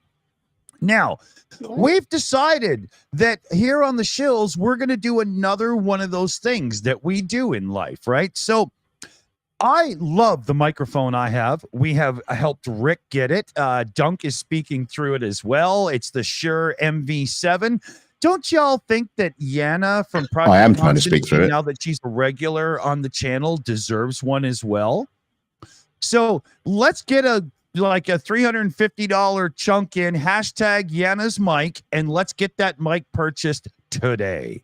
Let's get her sounding FM radio badass, because you're all drooling over the way she looks anyway. You might as well just be cooling over the way she sounds. You know, come on. Dick, I will just mention. That's one way to sell it, Dick. Thanks.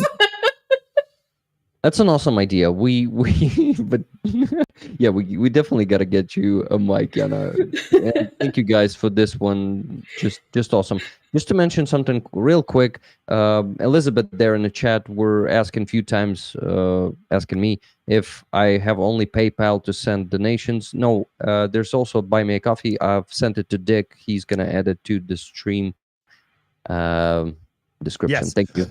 Yeah, I've been dancing in the background a little bit too much. A few of the services are screwing up. They're not giving me your names properly. I'm trying to refresh and stuff and whatnot, and I'm juggling about 10,000. I feel like I'm the guy holding the ball sack for like 7 guys in a locker room here. I got a lot to juggle, right? So not for the first time. Let's I've got to run through some super chats quick because I am so far behind. It's not funny. They're not going to be the hugest ones. We'll try to answer a few questions if they're in there, but we're going to have to blast through them a bit. So we got Carson Lamore in the chat. 2024 is Putler's Hail Mary year. He knows the time is ticking for Russia. Afraid we are going to see him go all out. It could be, but maybe we'll go all out in response. So we got to hope. Garth McNeil, Rick, keep up the good work, and great to see Professor Gerdes here. Hopefully you'll be seeing him more here as well. We got Harry O with a 50-pound super chat in. Living in a difficult time. Thank you, Ukraine, my brothers and sisters. What a great shout. Yvonne Way, king of the super chat and the super sticker around here for Project Constantine.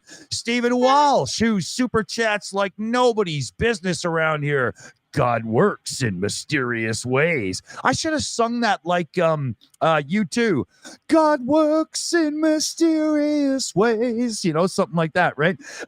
Tia Crossley in with a super chat here. Hey, y'all, I've just been asked for my grandson, Nana. Why does my baby Yoda not talk? He's rather upset. Bless him. He's only 5, waiting for his dad. Okay, Dunk, you got to say something to Tia Crossley's little one, okay? War Russia Ukraine there in with a super chat. Professor G, I mean this gently. What do you do on your channel to convince Republicans to sacrifice one election to take back their party? Also, please explain your target audience to reach them. Okay, well, I gotta go ahead. So as a Republican, we've as a party pantsed ourselves over the last year, and it's a very difficult thing. Like I'm a conservative without a candidate. I can't vote for Biden for all these reasons, and I can't vote for Trump for obvious reasons. But so mercifully, where I am, it's a state that it's going to go one way or another in many states in the U.S., right? Just because of the way that the situation is. I got to have my voice in the primary, so I at least had I can at least console myself about that. But my state's going to go red by 300,000 votes, regardless of what I do. The trick is for somebody in the about 6 states in the United States, that are going to be the battleground states. That's where that's actually going to have a significant impact, and those people really have to wrestle with how they're going to play it. But people act like that is the sine qua non of whether you really care. It's not. I mean, if you wrote your congressman, great. If you gave, great. If you inform yourself, great. If you are giving to big donations or little donations, great. However you support is up to you. Like, there's not a purity test here. Give, care, help others understand. I mean, so at any rate, I hope that helps. Good shout. Good shout. Very much so. Give me 1 second here, everybody. I'm setting up Mercado in the background, so he's got a little bubble of cool, just like everybody Can you else hear here. me now? Can you hear me? yes. Can you hear me? Somebody can say something while I type. That would be really good. Hey, I can Merc, hear introduce yourself. Dick, There we go. Dick, can you hear Dung? Oh, no, I don't. Sorry. Shit. I'm able to hear him. I just joined. Yeah, no, I don't just hear wanna you, quick- Dunk. If you're typing right now and that really, or talking, that really sucks. It means we All got right. an issue. Then I won't bother talking then because you'll just talk over me. Damn. Can I we hear you, him Dom. yet? Do we want to hear him?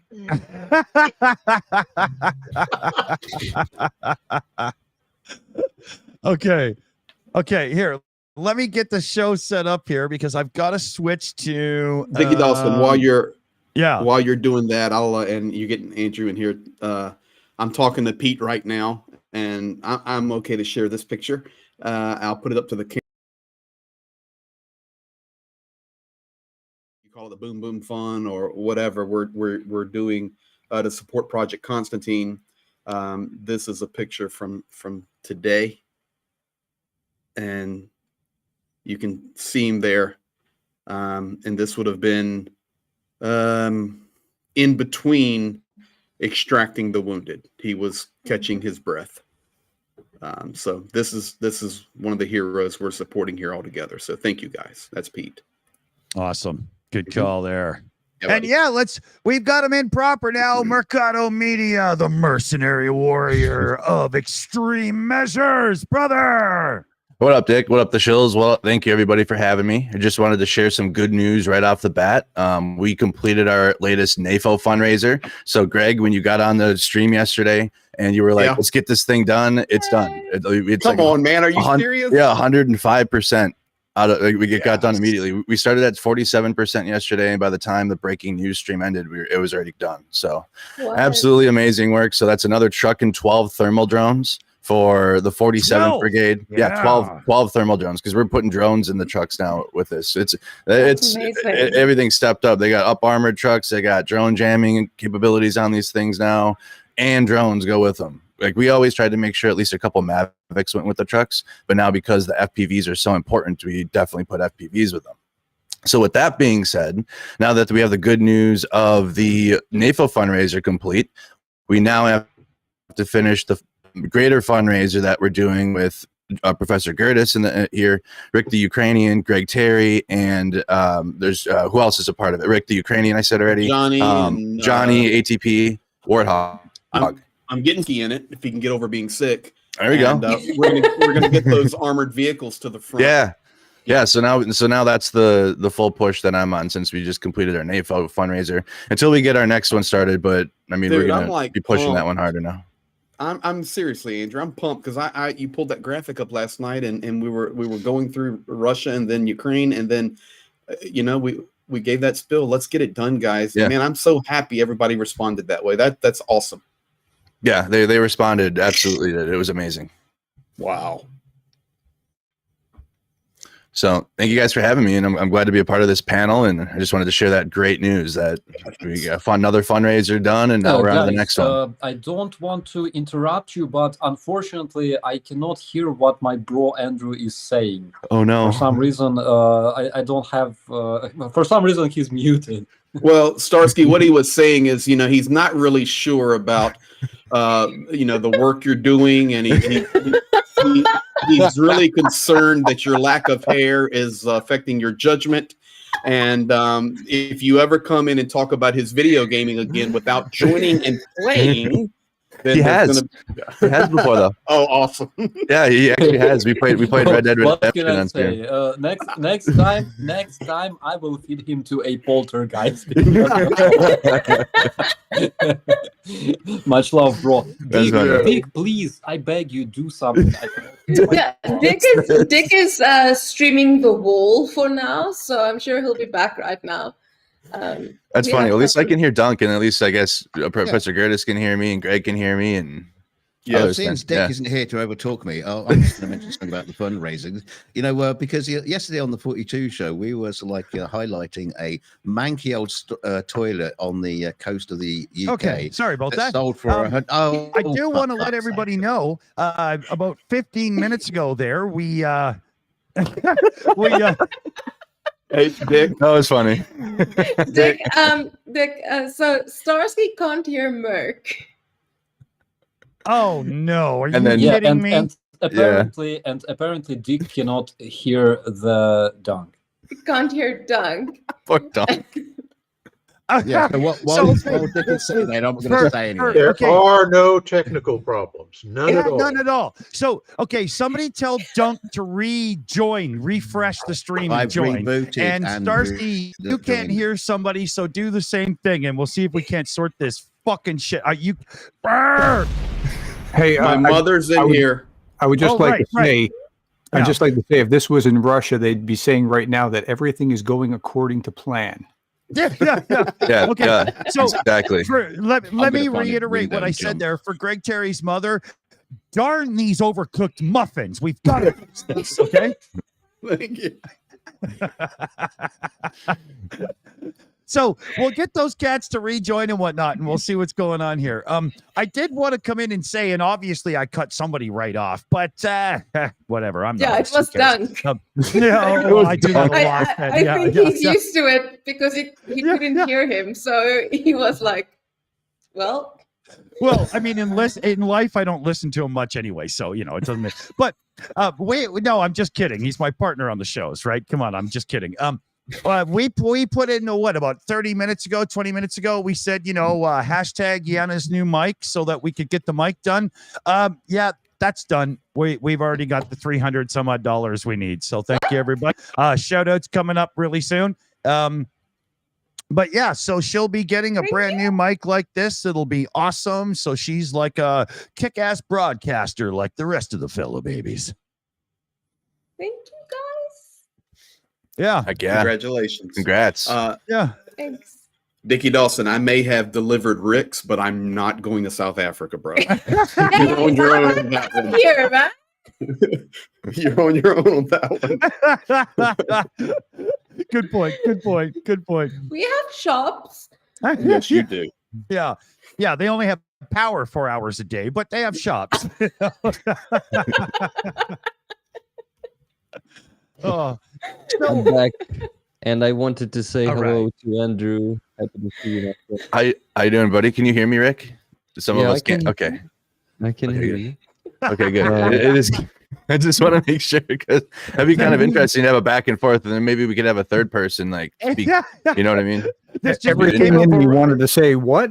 this I'm just doing well, became bro. a Verizon wireless commercial. Can you hear me now?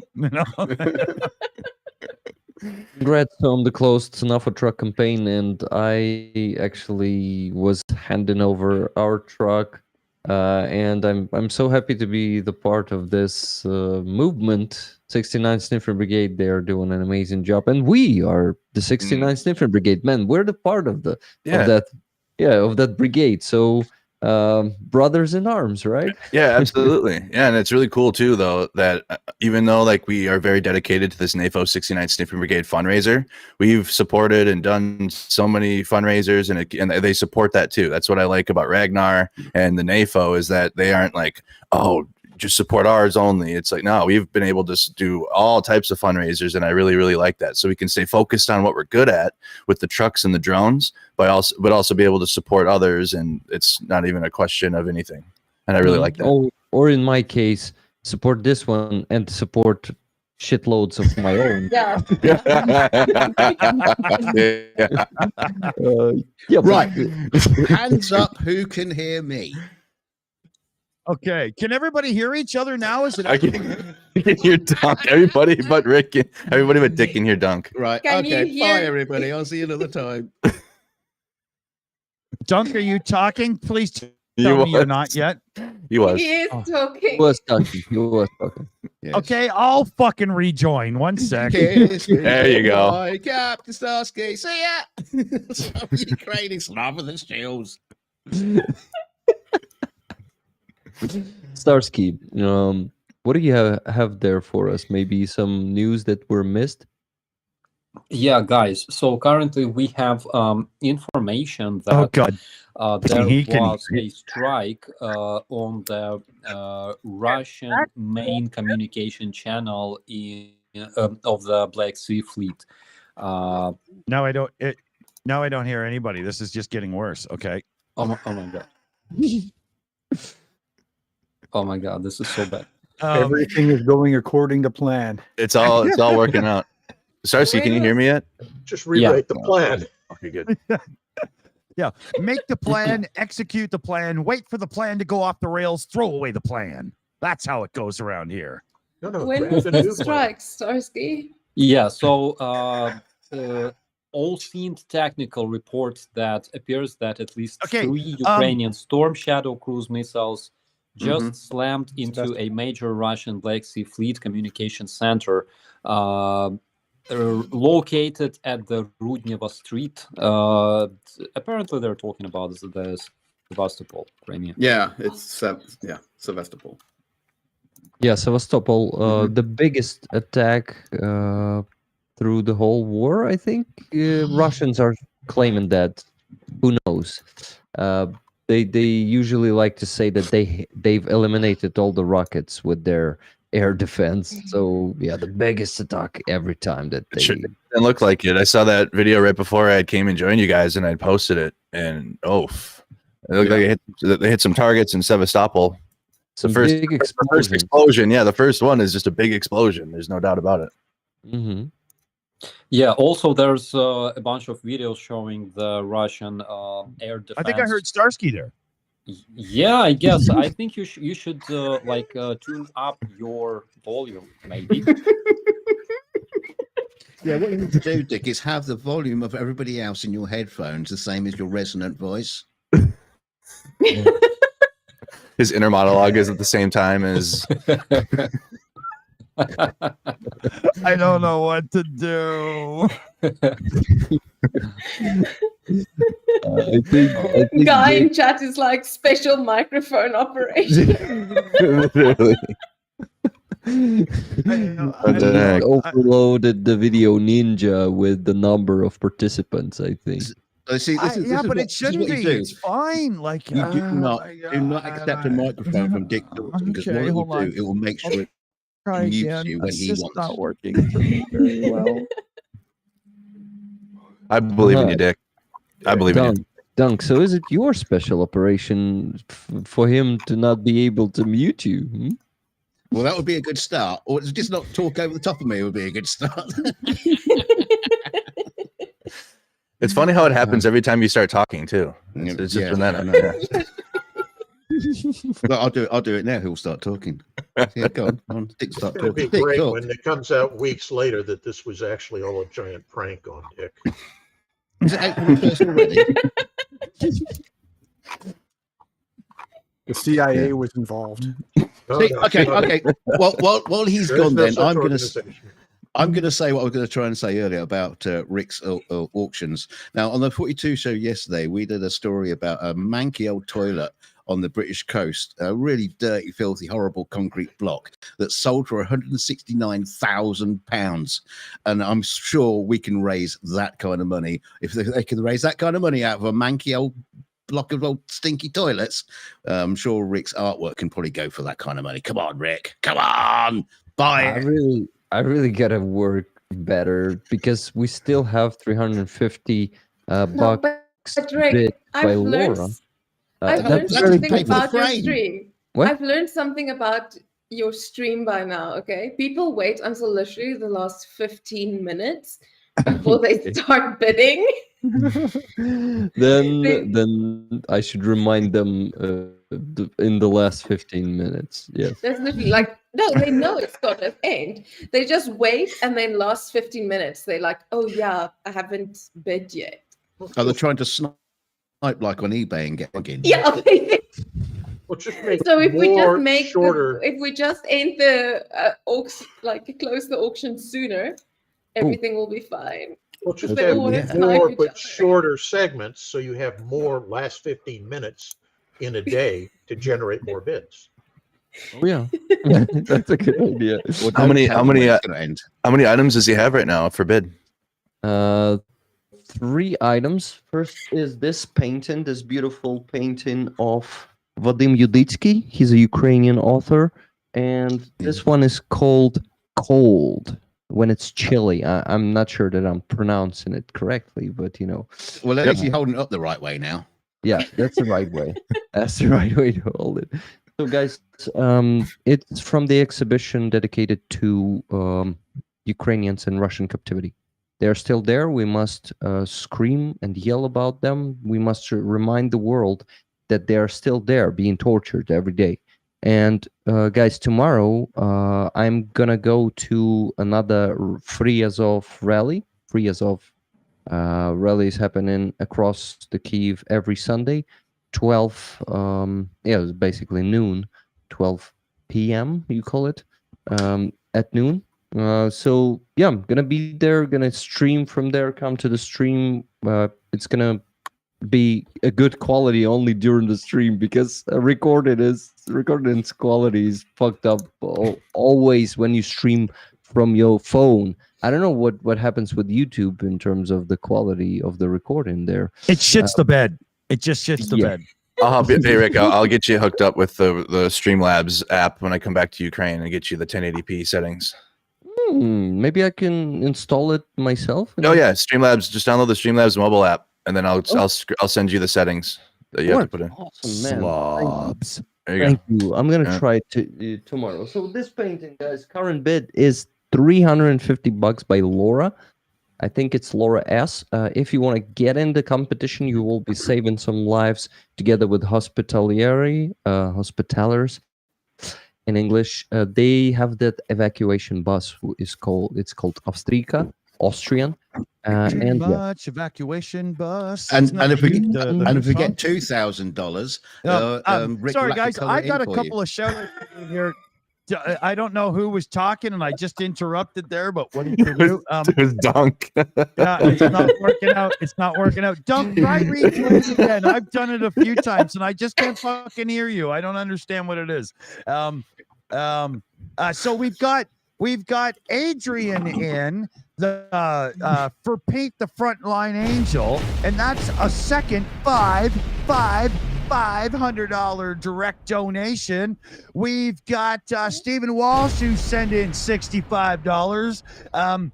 We've got I think I've repeated a couple, but what the hell are you gonna do? I'm trying to remember them because it's been chaos in the background. I don't even know my own name anymore. From the Wizard of Ooze, we got 27 Canadian, so that was about £3.50. For Peyton Project Constantine, good work on him and his team for their amazing work. By the way, his righteous indignation was spot on, and I hope it moved all good people who heard it to act. That is well said. And then Lynn's definition there has sent in 30 towards Jana's Mike. Thank you very much. We've got N Hill win for $25 with hashtag Jana's Mike. We've got let's see here. For Jana, get a new microphone. 65 in there from Roberta. We've got Jana's mic drop, Betty Clan, $20 drop there. We've got towards the microphone from Carol for $42 dropped in there. Project Constantine donation from N Hill for $40. We've got Michelle Mars 76 in the chat in with the $10 direct donation there. And let me see. Yeah, there's already more in. So Project Constantine, as Churchill said, never surrender, never give up. Ukraine will win. Learned so much about Ukraine by reading Shuri Folky. You know me with pronunciations, right? They're terrible. So, and that's from Margaret. Big thanks there. And we've got some direct donations in as well. There's one from Anonymous, $10. Boom, boom, fund. Be well and stay safe. We got Harry Owen for the fight for freedom and democracy. Thank you, Ukraine, my brothers and sisters. And then we've got some Ko-Fi donations. One was from Chrissy. I believe that's Chrissy who sends me in some news articles and stuff. It was like a big $50 or $70 shout for Greg, Pete, and the Boom Boom Fund. It's all going to Project Ukraine or Constantine today. So, and then this coffee Ko-Fi thing, their alerts are all screwed up. So I know that there's a few shout outs I could make, but I don't know your usernames and I don't want to be doxing people and so on. But the totals are fantastic and amazing. We've got Armored Rabbit and Hamster. I think that's Swedish Krona there, a big one. Greg, please give him a hug from us. Words are not enough to show our appreciation for all your work to make our world a little bit better. Thank you. We got Lord Flash in with a big one there as well for a thank you. WL with a super sticker there. Garth McHale, more orc war crimes. You're not wrong. Ozzy T throws in a member message. Thank you for all your support. Sprinkles DMC is gifting out memberships. Yvonne Way gifts out 5 memberships. Mercado Media comes in again with a big one. This is what Ukraine support feels like. Oh, yeah. We got Danny Carver in with 5 Shills memberships gifted out. Traveler Chungs with 5 Shills memberships gifted out. Huge thanks, everybody. Ben Groves in with a super chat. Much love and support. And Marie C with a big super chat in for Project Constantine. Slava Ukraine. Love all you guys. We love you too. So much for the support. War, Russia, Ukraine. I really needed this streams. Thank you so much. I was in a very dark place, depressed and angry. You keep my spirits up. Also, thanks for having Sharksky and Andrew on. Well, you know what? Speaking of which, we haven't done a thing today, have we? So why don't we pull out a little, where's the button here? Where's the goddamn button? Oh, yeah. Sorry. My mother's in here. Yeah. Oh, here it is. You guys asked for it. You get it. It's Shark Week. Oh, why don't we hear that? Hold on here. Hear it? Oh, you do? Okay, good. I don't. So that's okay. So there's the stinger for everybody. We got Lord Flashheart in the chat with another big super chat there. As a liberal Christian, satanic conservative, I just want to say I don't give a fuck who you are. Support Ukraine. Love from Denmark, Oblast of Scandinavia. Oh man, that almost broke me. Good one. We got Mitch Atz down in the chat there. How important it is that communication hub that got hit in Sevastopol. Do you know? So yeah, the communication hub there. Anybody got an answer on that one? Starsky's the best one to answer that one. Yeah. Do we have him? Starsky?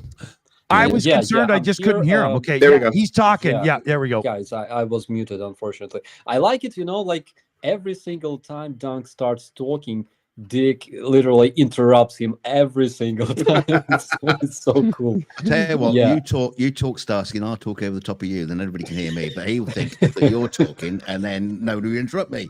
Yeah, that's what I'm talking about. But it is an important hub because it's basically a facility that lets the Russian headquarters control the Black Sea Fleet with their not only with their vessels but also with their submarines. I think that Commander can explain in details how important that is. Sure. Without a communications hub of this nature, it's very hard to coordinate movements of your own forces so that you can avoid friendly blue on blue engagements. So if you go to sea and you don't have those kind of communication links, when you see something on your radar or whatever, you don't know if that's a potential hostile vessel, a neutral merchant ship, or one of your own friendlies. So you wait and you wait, and by that point, the other guy has a chance to get the first shot in and take you out. The other issue is I will wager you money that the communications hub for the Black Sea Fleet is also linked in with coordination of the local air defenses in and around Sevastopol and the adjacent airfields. Again, you take that out, it makes coordinating air defenses to stop future drone and missile strikes on Sevastopol and the Black Sea Fleet that much harder for them to do.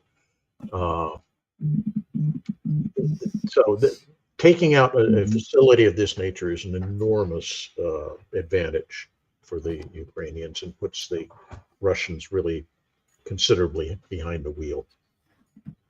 Commander, if you were a betting man, would you say an air or sea baby attack is right around the corner after something like this? Oh, no, I would never speculate that something like that might occur. Never in a million years. Not me. Mm-mm. Yeah, I think when you take out something of that nature, you want to hit the opposition as quickly as you can before they have a chance to at least partially restore the services that facility would have provided. So yeah, I would suspect that you're going to see something within the next day or two. Interesting, yeah. Am I cutting anybody off? I have to actually look now because it's still not working right for me over here. It's driving me crazy. I might as well start talking now. I've shut up, so you guys go ahead. Yeah. I think this week we're gonna have to think about a switch on the system, because no matter what I do, we seem to be getting a bit of issues on this video right now, and we never did before, really, you know. So I'll have to figure this out in the background this week because it is driving me crazy. Let's field test something. Maybe it's the number of people that we have in here. I have to go anyway. So when I drop, let's see if that has an effect, and maybe that's what's causing it. It shouldn't, because that's a nice way of saying you need to go. I do, but maybe that's going to be the impact. I'd just like to know on the other side afterwards if that's it. But I've got to go. For those of you that do not know, and I will not give private information away, but that man right there, the prof, has a large family. Yeah. Large. Got to go.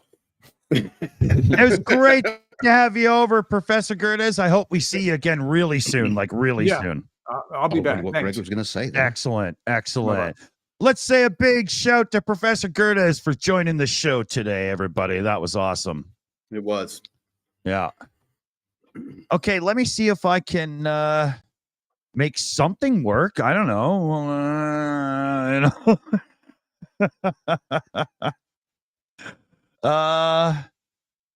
Hit the credits. See if that works. Say what you want, because I need a second in the background to organize things here. Well, oh my God. Oh, Miriam, no, I don't have a tail, but my cat does. And he decided to walk around the table a bit. So I also wanted to ask you to show him to us. Yeah, no, I tried to get him as well, but I'll get him as soon as he's done eating. Oh yeah, show sure. him. Now interrupt the cat eating. Yeah, no, I'm not doing that. Guys, with that, I also want to. Okay, I think I got something done there. We'll see. Dick. Starsky, I still don't hear you, buddy. It's driving me freaking crazy, man. Oh my God! Someone else too. I don't know what to do anymore. He's trying to wave bye-bye, I think. Yes. Yeah, guys. Unfortunately, I have to. I can't even hear him. Buddy, say what you gotta say. Sorry. Unfortunately, I also have to say bye-bye because I'm still being sick. Doing all I can to recover as soon as possible, because this Monday I have interview with Frankie and Cohen in the Netherlands, and I really hope that I can make it. So guys, we'll see you next time. Maybe next week I will be able to have a stream or something like that. Guys, love you so much. Missing you all. Be safe, and we'll see you next time. See you on Everybody in the Monday, bro. chat, send him kisses. Take care. We Yeah. love you, brother Starsky. See you soon, buddy. Get better. So Beautiful cat. This is Toby. Toby. Nice. Looks like my Floki a bit. Thank you. Cute one. I think he's gonna go back to eating. I managed to distract him a bit, but he's walking around the computer again. Yeah. By the way, guys, you see the flag behind me. Mhm. This is the flag of Donetsk Oblast. It was gifted to me by Anne Hill. Anne Hill, thank you very much. Oh, cool. Yeah, this is something I really gotta hang here. You see, underneath of it, there's still that flag of Ukraine, but we have two flags now hanging there. So, also wanted to show you another flag that I'm thinking to raffle tomorrow. By the way, Dunk being just there, I mean, only. Yeah. It's like he's just peeking over, man. Like it's perfect. Keep him that way. I mean, it's like he's peeking, you know.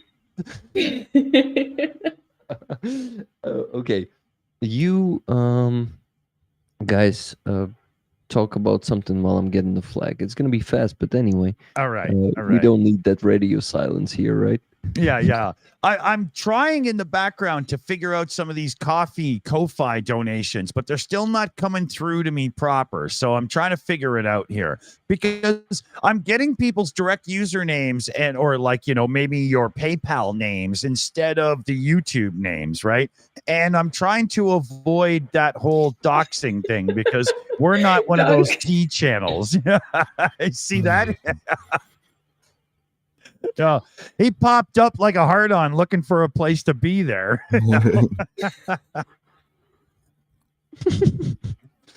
Okay.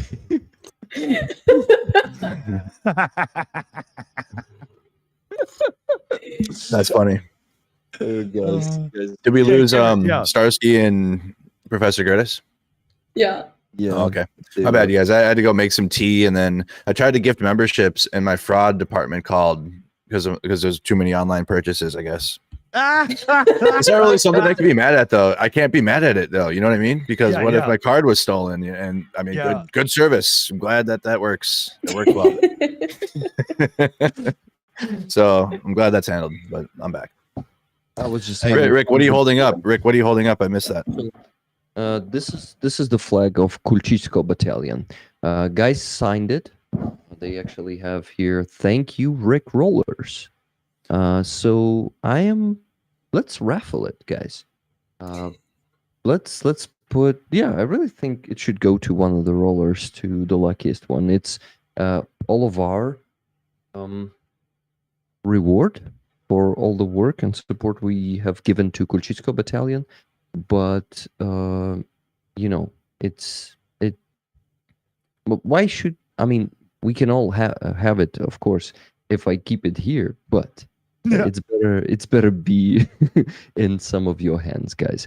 So I'm still thinking about the price of the raffle ticket, but thinking about something like $20, like the regular one. That's a big thing. It is signed by many soldiers here, guys. All of the. I hope you. Oh wow. Yeah. So the whole unit signed it, and so let's do it. $20 for a ticket. You can start buying tickets now. I'm gonna also make an announcement in the community post. Their sign on it.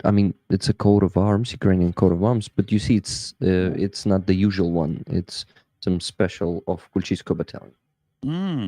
Okay, very cool. Very cool. Greg, what is the latest with your fundraiser? So I didn't have an update today yet. I know there are some larger donations that came in today. So we're at the 188 number I gave you last night. Yep. But I will get it tomorrow. I was with Pete all morning, and then we pushed over and helped 3rd Assault Brigade, 2nd Rifle Battalion we adopted. In fact, Merc, since you asked that, so I had the real one coming, but they gave me this one today, and this is for you, man. This is for everybody. Which it's the Padyaka, or the congratulations, or the thank you, really. Mm-hmm. And it's to all the YouTube communities that are helping. And so they said, show this, and the real ones are coming, framed and all that jazz. But this is for all the YouTubes that are helping the Azov guys with 3rd Assault. So thank you to your community as well, to the travelers. So I showed it earlier before you hopped on here. So those guys yeah. are so professional too. The Azov 3rd Assault. Oh my goodness! Like we brought them trucks. We brought them trucks to just outside of Kramatorsk, and we met with them. Mm-hmm. At one of the ranges. And I don't know if you've seen the video, but we went to a really cool quarry. And I was me and one other Ukrainian in the 69th Safety Brigade has ever had firearms training at all before. And they were able to train the entire civilian, project or Lift 99 workers from Ragnar. They taught them how to shoot, move, and communicate in like 10 minutes. So in a different language. Or to me, it's like, it's just so amazing. Like the standards are very high. Okay, so the quarry you went to, was it very white?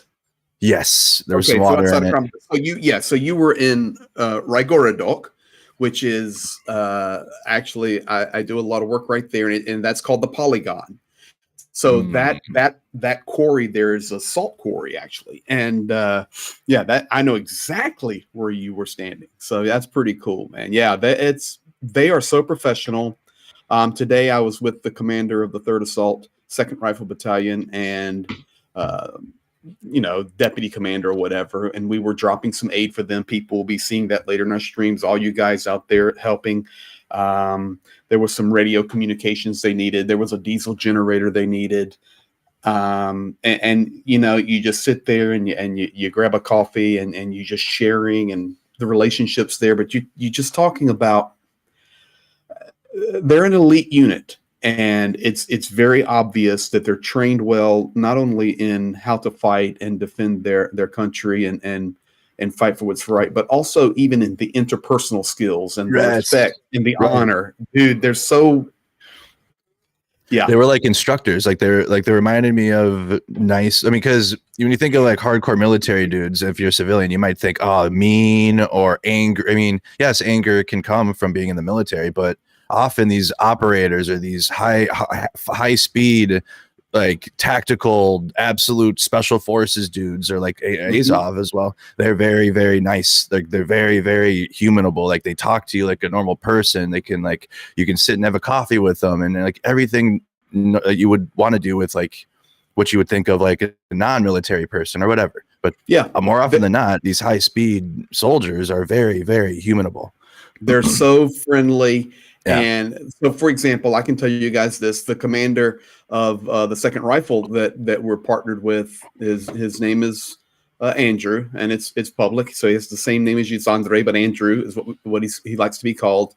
He actually in real life, and he is a super soldier, a 3rd Assault commander.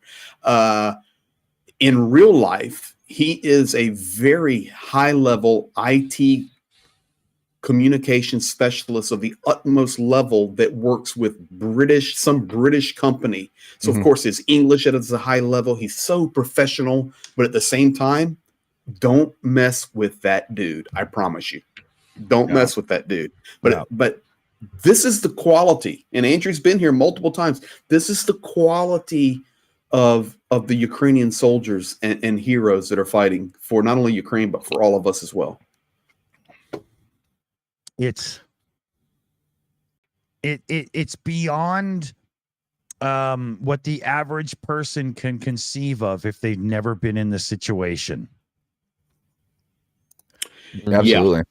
Yeah. And being a former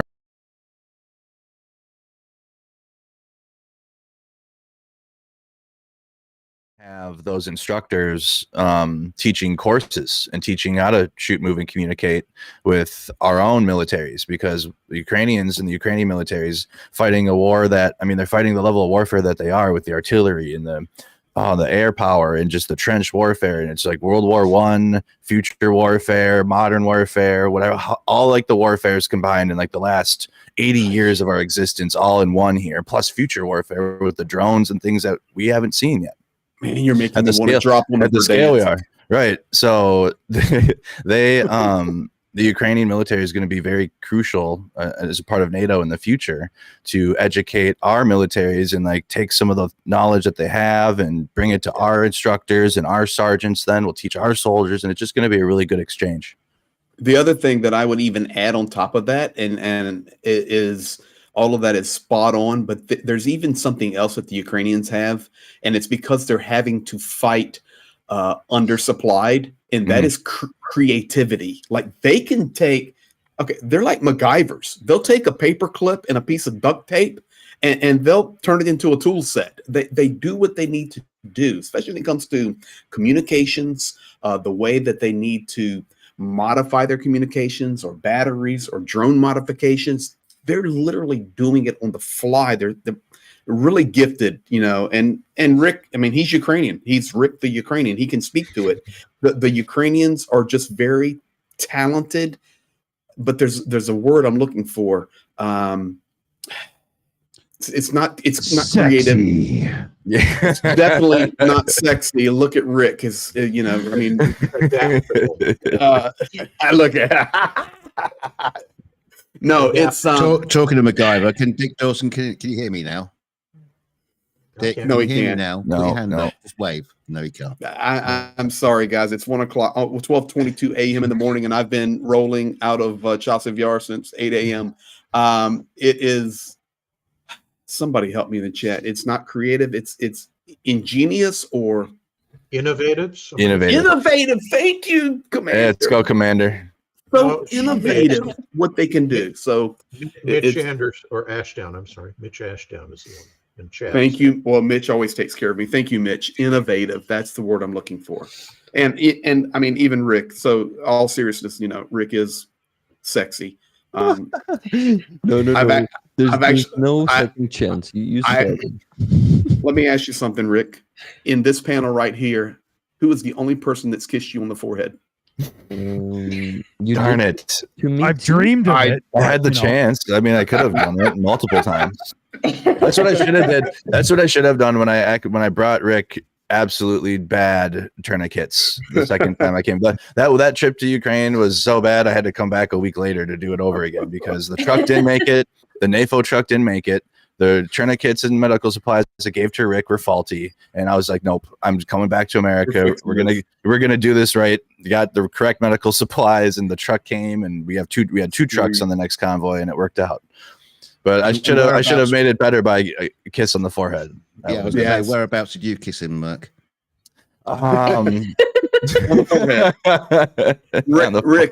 Rick, in all seriousness, though, buddy. You can speak about your own culture here and your own people. You guys are very innovative. Yeah, I confirm that. And I've met a lot of soldiers who are just eager to get some new ideas and to implement them into killing the occupiers even more successfully.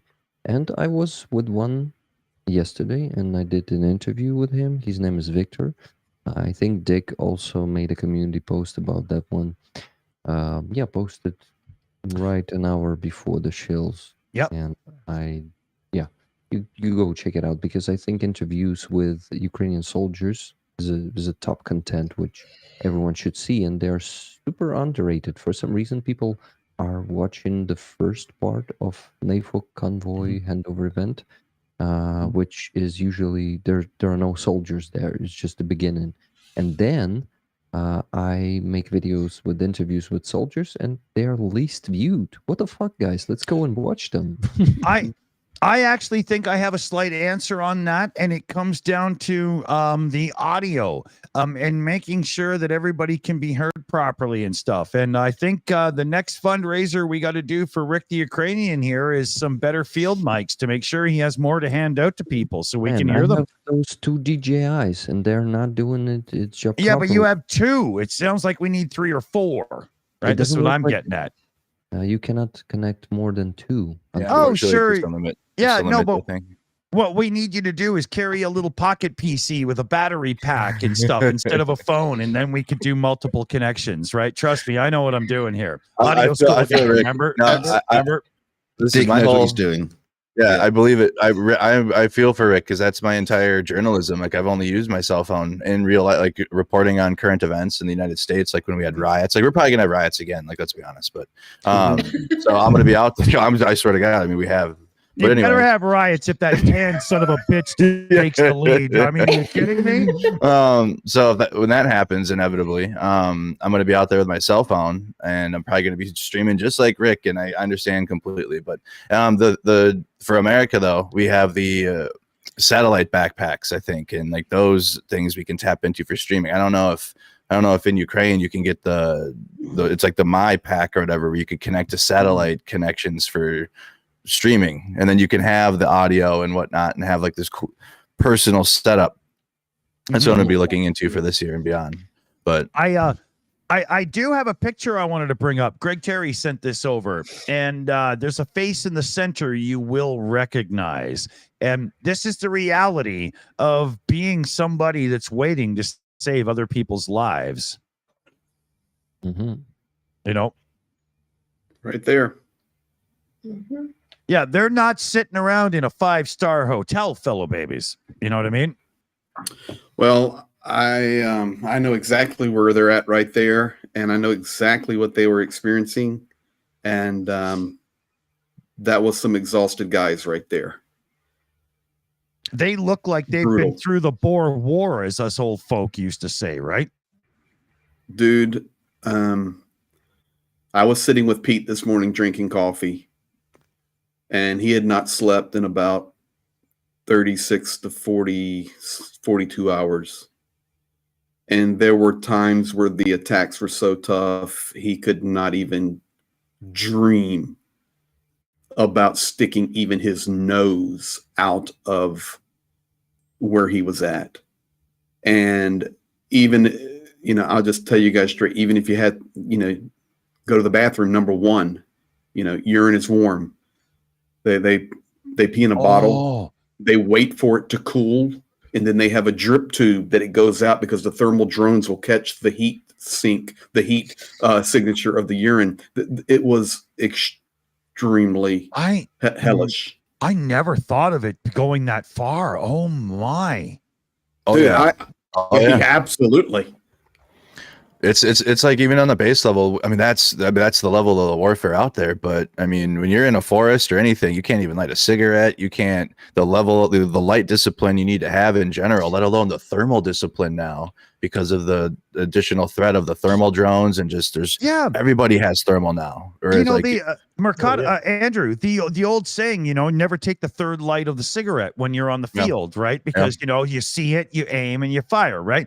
It never occurred to me to think of heat signatures as a, oh wow. Well, No warm farts. We're in science fiction territory, honestly. That's not. Yeah, when I said future warfare, I wasn't kidding. Oh, It's the things we haven't worked with. I mean, the proxy terrorist organizations have used the drones before, but not at the level of the scale we're seeing now. And then also the additional artillery battle, the additional everything that Ukraine is fighting against. It's like every war combined right now in one that Ukraine is fighting that we've seen over history. It's spot on. You can literally move just call it 100 meters, and you can go through every phase of warfare. Really from about Civil War, to be honest. With the weapons are out there, Greg. They have the Civil War weapons, the Maxim guns out there. Exactly. And you can go from that type of warfare all the way to futuristic warfare that you guys, we've seen in movies or you see in video games. It's we've had the drones over us so many times, even Jana and I can't explain to you guys I don't want to call it. It's never fear. It is a lot of adrenaline when that drone detector starts going off in the vehicle, and it's beep, beep, beep, and then it'll pick up intensity, beep, beep, beep, beep, and then it's beep, and when it's beep, you're immediately jumping out of the vehicle and you're running into a building, and you just hope it's not locked onto you. It's crazy, dude. It's absolutely crazy. You know, we're heading to support Robotny tomorrow, and it's going to be extremely dangerous there in Orikiv where we're going. And I can tell you that, and it's not upset because you don't know when I'm going there, and none of that. We're fine. I'm not even near there right now. But then day after that or 2 days after that, we'll be in Kherson. We can only go into Kherson in complete blackness, meaning there's no lights, because in Kherson there's no lights on in the city whatsoever. It is completely black, and we go in with full night vision, even with our stuff, full night vision. We pop the camera up on the truck. Scares the crap out of me. Dude, we have our displays, and we drive through the city literally completely blacked out, and we go by memory, and it's a big city to get to where we stay inside the city, and it's indescribable. It's indescribable. And like I was saying when I was starting, within 100 meters, you can experience 1865 to 2060. It's unbelievable. And Greg, I actually want to ask you, because I know last week on Rick's stream, he had Roman there, and Rick was speaking to Roman. They were talking about drones and everything, and Roman said, wow, okay, that's so much different from when he was still out on the front. And I also know, comparing to last time when we were in the forest, you know, we were in the forest and we rotated out with our battalion, and you know, we did some extra training with them and everything. And now that we're back out,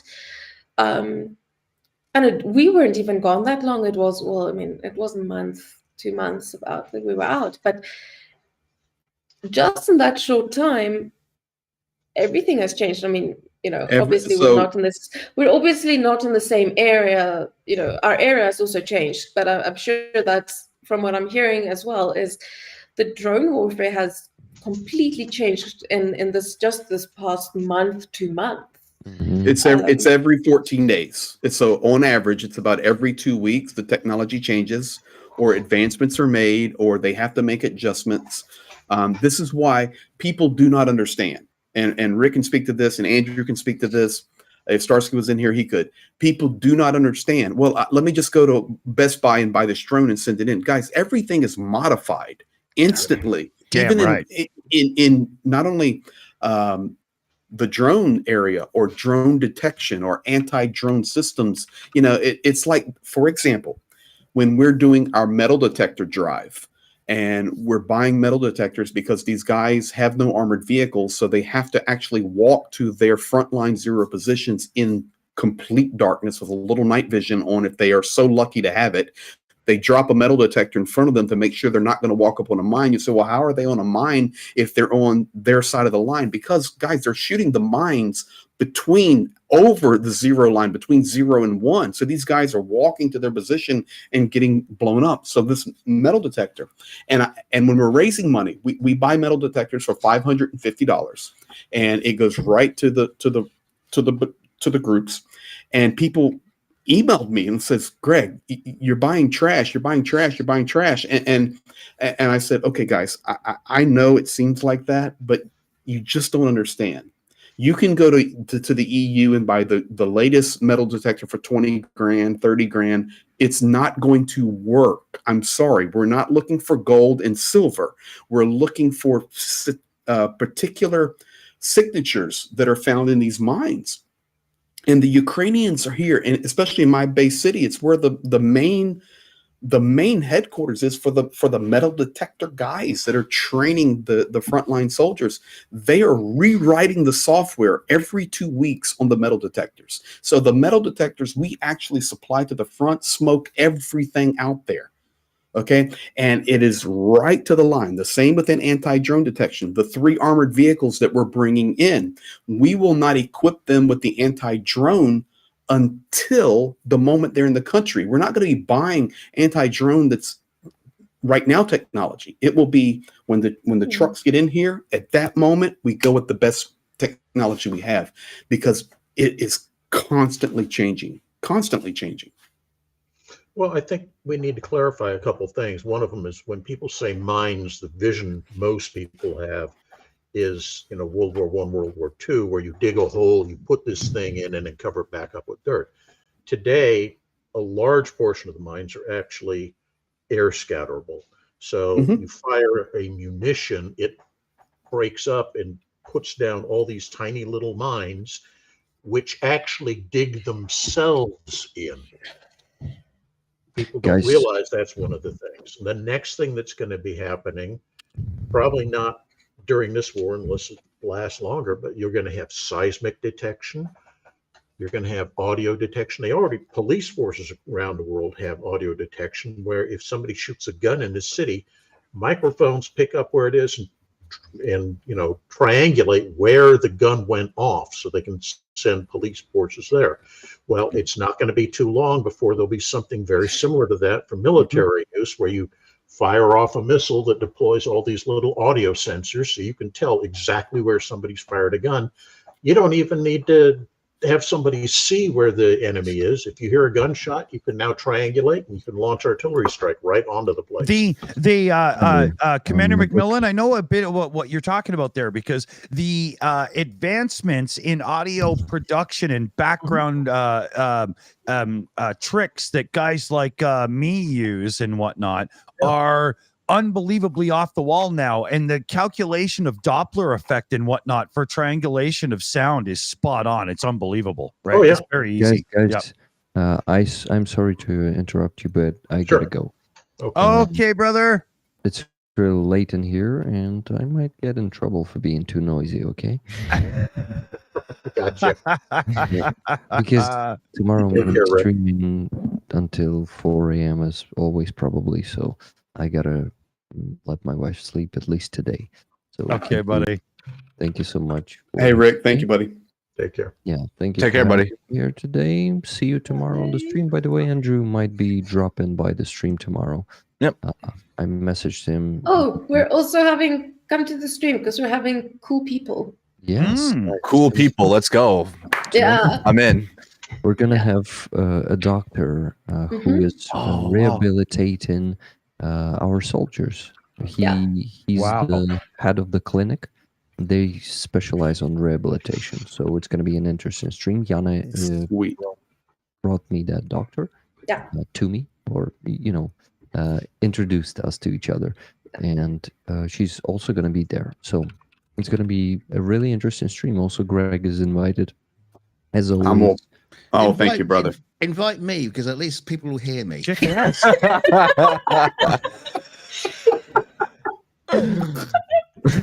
Right now, big on. We can hear No, Dunk's kidding. take on Yeah. things.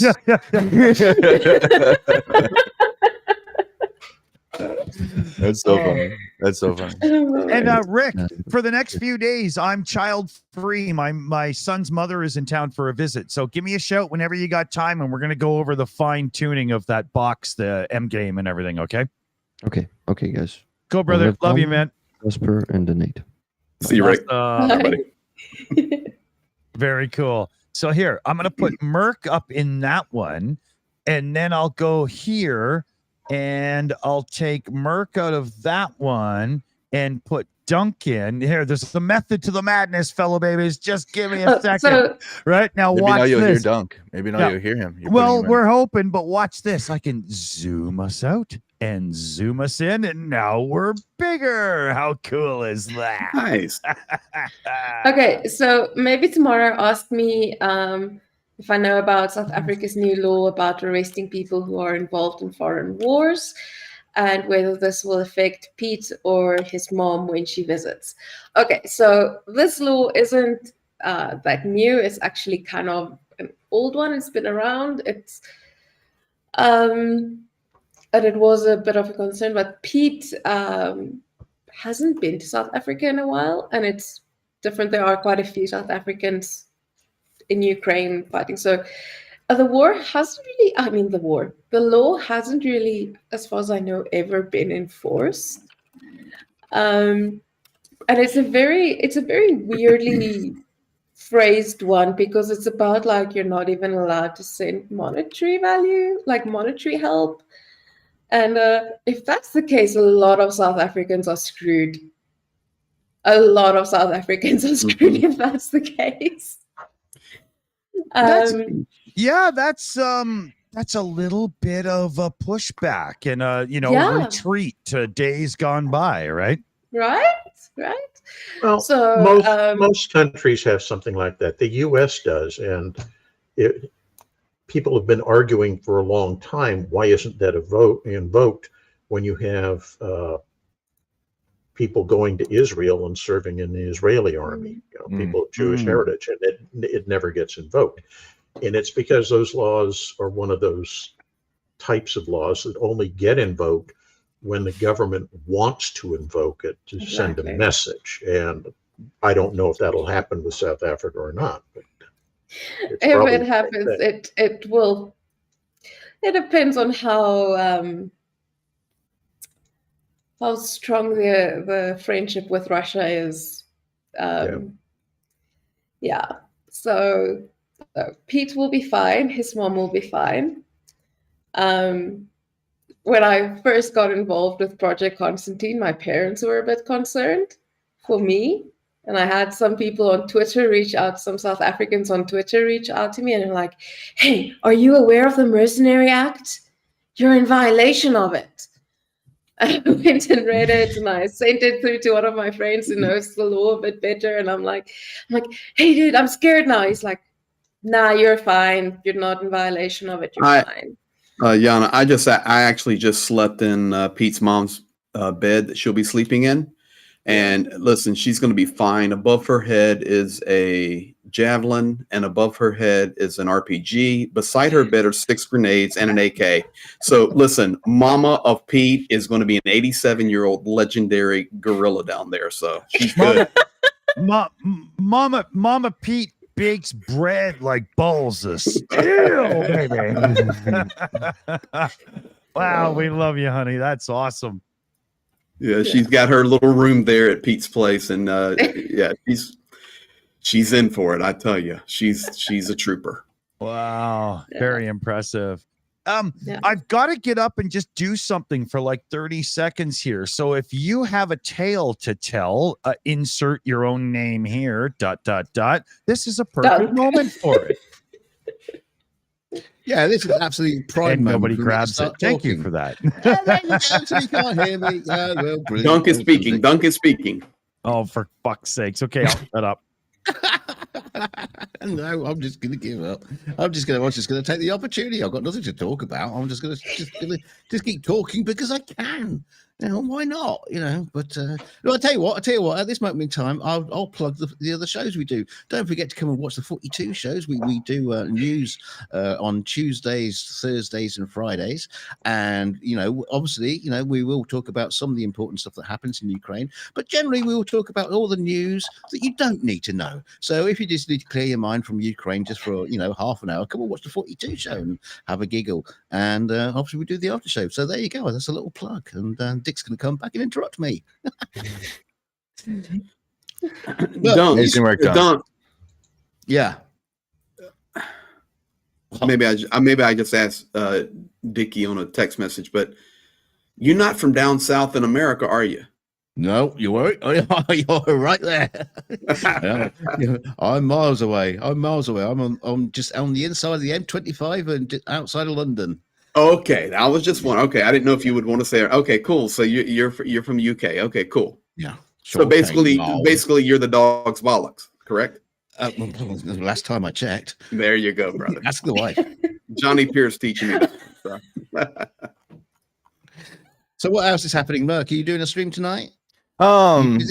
Yeah, I might just do games tonight, to be honest. I might want to take a night. There's the updates. There's Occupied Crimea is getting absolutely hammered right now in the last couple hours. I've been looking at videos and checking that out. that's getting storm shadowed. They're having lots are going on in temporarily occupied Crimea. But beyond that, yeah, I might just have a relaxing night. And then I saw Greg tuned in late last night as well. That was awesome to see. Just kind of hanging out because we're gonna have a really busy year of news. Okay, a lot going on. Both I'm gonna be in person, going back to Ukraine again, but also just the United States. That's all I'm gonna say. The United States, and we don't have to worry about that for at least a few more months, but it will be picking up soon. So I don't want to like overwhelm myself with I got to cover every single story right now when it's going to be like a lot in a little bit. So, Merc, you're talking about. Let me get this straight here. You're talking about that attack, yeah, and it's legit down there on Sevastopol. But right now we got a lot of Shaheeds flying. Of course, they would have already been taken off and rolling before this ever happened. But 5 Tu-95s just went in the air, and there's already one ballistic in the air. So it may be a night here. A little back and forth. Yeah, a little back and forth. I think we may be experiencing some of that tonight. Dickie Dawson's back. Yeah. I was going to say. Oh, go ahead there, Commander, because I've got to sort a lot of super chat shout-outs to do. And sorry, everybody, but I'm going to have to run through them quickly.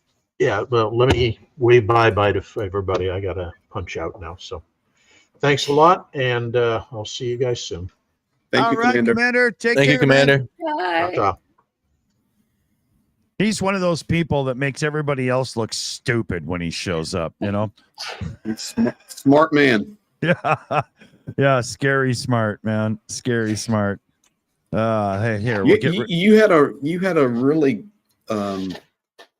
you had a really good panel tonight, man. I'm serious. Like all different expertises. That's not a bad showing, is it? No, it was. I mean, seriously. It's between Starsky and then you've got Gerdes in here, you got Merc in here, and you got Commander McMillan. I mean, these guys. It's solid, and then of course Dunk, but he's irrelevant. I couldn't help it. Sorry. Thanks, guys. Well, the audio thing. Sorry, Dunk, but I could see his face popped up, so he must have said something, but I still can't hear him, and it's killing me. I don't know what the fault is with the technology. We're going to figure it out on the background very quick because I cannot handle this. I put a lot of time and effort into making sure that things run well around here, and I do not like this at all. But what I do like is the unbelievable support for Jana, Pete, and Project Constantine tonight. Now, I do have something Pete in the background actually got a hold of me there.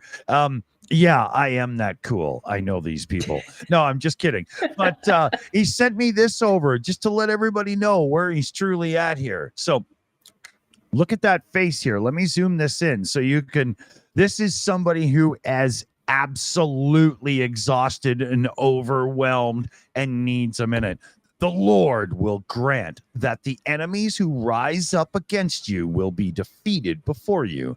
They will come at you from one direction, but flee from you in 7. And that's Deuteronomy 28:17. Amen. Deuteronomy once I got a cream for it. Yeah, and Pete is overwhelmed with the support because he knows that Jana's mic is already paid for. All we have to do is order it, and even with that, we are still well over $1,000 into Project Constantine's pocket tonight. I will reopen the donations and check it out, and that's not including the super chats because we have to wait for it to come to us, and then we can pay out finally, right?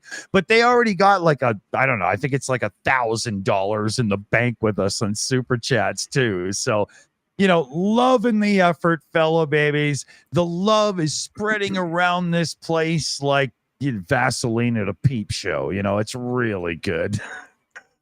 The heart of that's really good there, Dick. Then No, not that. But the heart of Pete. I mean, that was it's legit. The turnaround time on that photo was quite interesting because Pete posted it on our WhatsApp group, and it was like something like not even 5 minutes later, Halina sends it back, and she's like, put that text over it. Yeah. And Yeah. that's always how it is when we have with Halina. She always decides, she's just like, you know what this needs? I'm just gonna put like a Bible verse on this. And then she puts it on. And then other times she just knows everyone needs a laugh. So she'll just Photoshop something weird onto it. So she's just amazing. I'm gonna tell you one more story, and then I better go because the air alarm's going off. And Darn. I'm near a window. So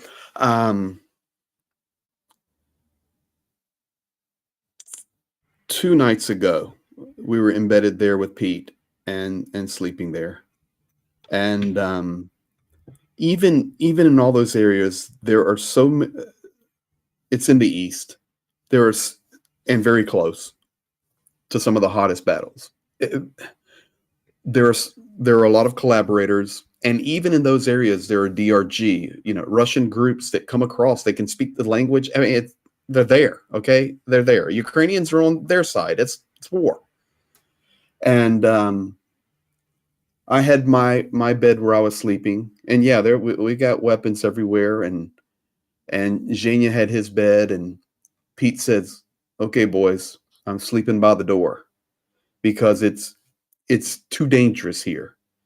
And the man literally slept on the floor. Wow. In front of the door, ready for anything. He goes, if they're coming in, they're coming through me before they ever come to you. So that's his character. And he's this massive teddy bear of a man, but he's got the other side that just seems to kick in when necessary, and he just turns into this steely-eyed dude who gets it done. Yeah, Very I wouldn't want him to grab me. Now I did pop him in the lip this morning. I got a little blood out of him, but that was about it. That was before I ran out of the door. No, it's just, we're doing the right thing, guys. He makes you proud to be human, man. He makes you proud to be human. It's not just Pete. There are thousands and thousands and thousands and thousands and thousands of Ukrainian heroes doing the same thing. And he just has he has the voice, he speaks English, and but there's just a lot of heroes on this 1,000-kilometer long front line that's actually longer than that if you include Sumy and Chernihiv. And it's a lot of heroes here. We're all doing the right thing, standing with them. 100%. Good words. Good words. Merc, I'm just looking at the time here. I think we're coming up on 3 hours. That's long for us around here. So if you're going to take it and run here for the next 5 minutes, where would you steer the conversation? How you feeling? What's in the mind of the madman mercenary himself? Oh, just deciding what I'm going to do tonight for my own streams and my own platform. I might go and do a little news, just a little bit, and talk about Crimea and the latest there. Speaking of which, I had an idea. Why don't we get together one night and do a joint game stream where we stream something really old and classic, like Indiana Jones and the Fate of Atlantis or something? That's cool. A classic. That's a classic one. There's a new Indiana Jones game coming out as well. Brand new one. I'm pretty excited. Oh yeah, you got to look it up after this. Look up new Indiana Jones game. Yeah. Okay. Okay. All right. Because it'd be really cool if we did a thing where every so often the viewers have to vote on what you have to do and you have to obey regardless. It would be really funny to see where the game goes, right? That would be funny. Yeah. What do you think, fellow babies? Do you want to see Mercenary at your call? Yeah. Well, don't ask me. You're not going to listen. You won't be able to hear him. Yeah, he's so mad at me right now. It's hilarious, but he's got a smile on his face and he hides it like a pro.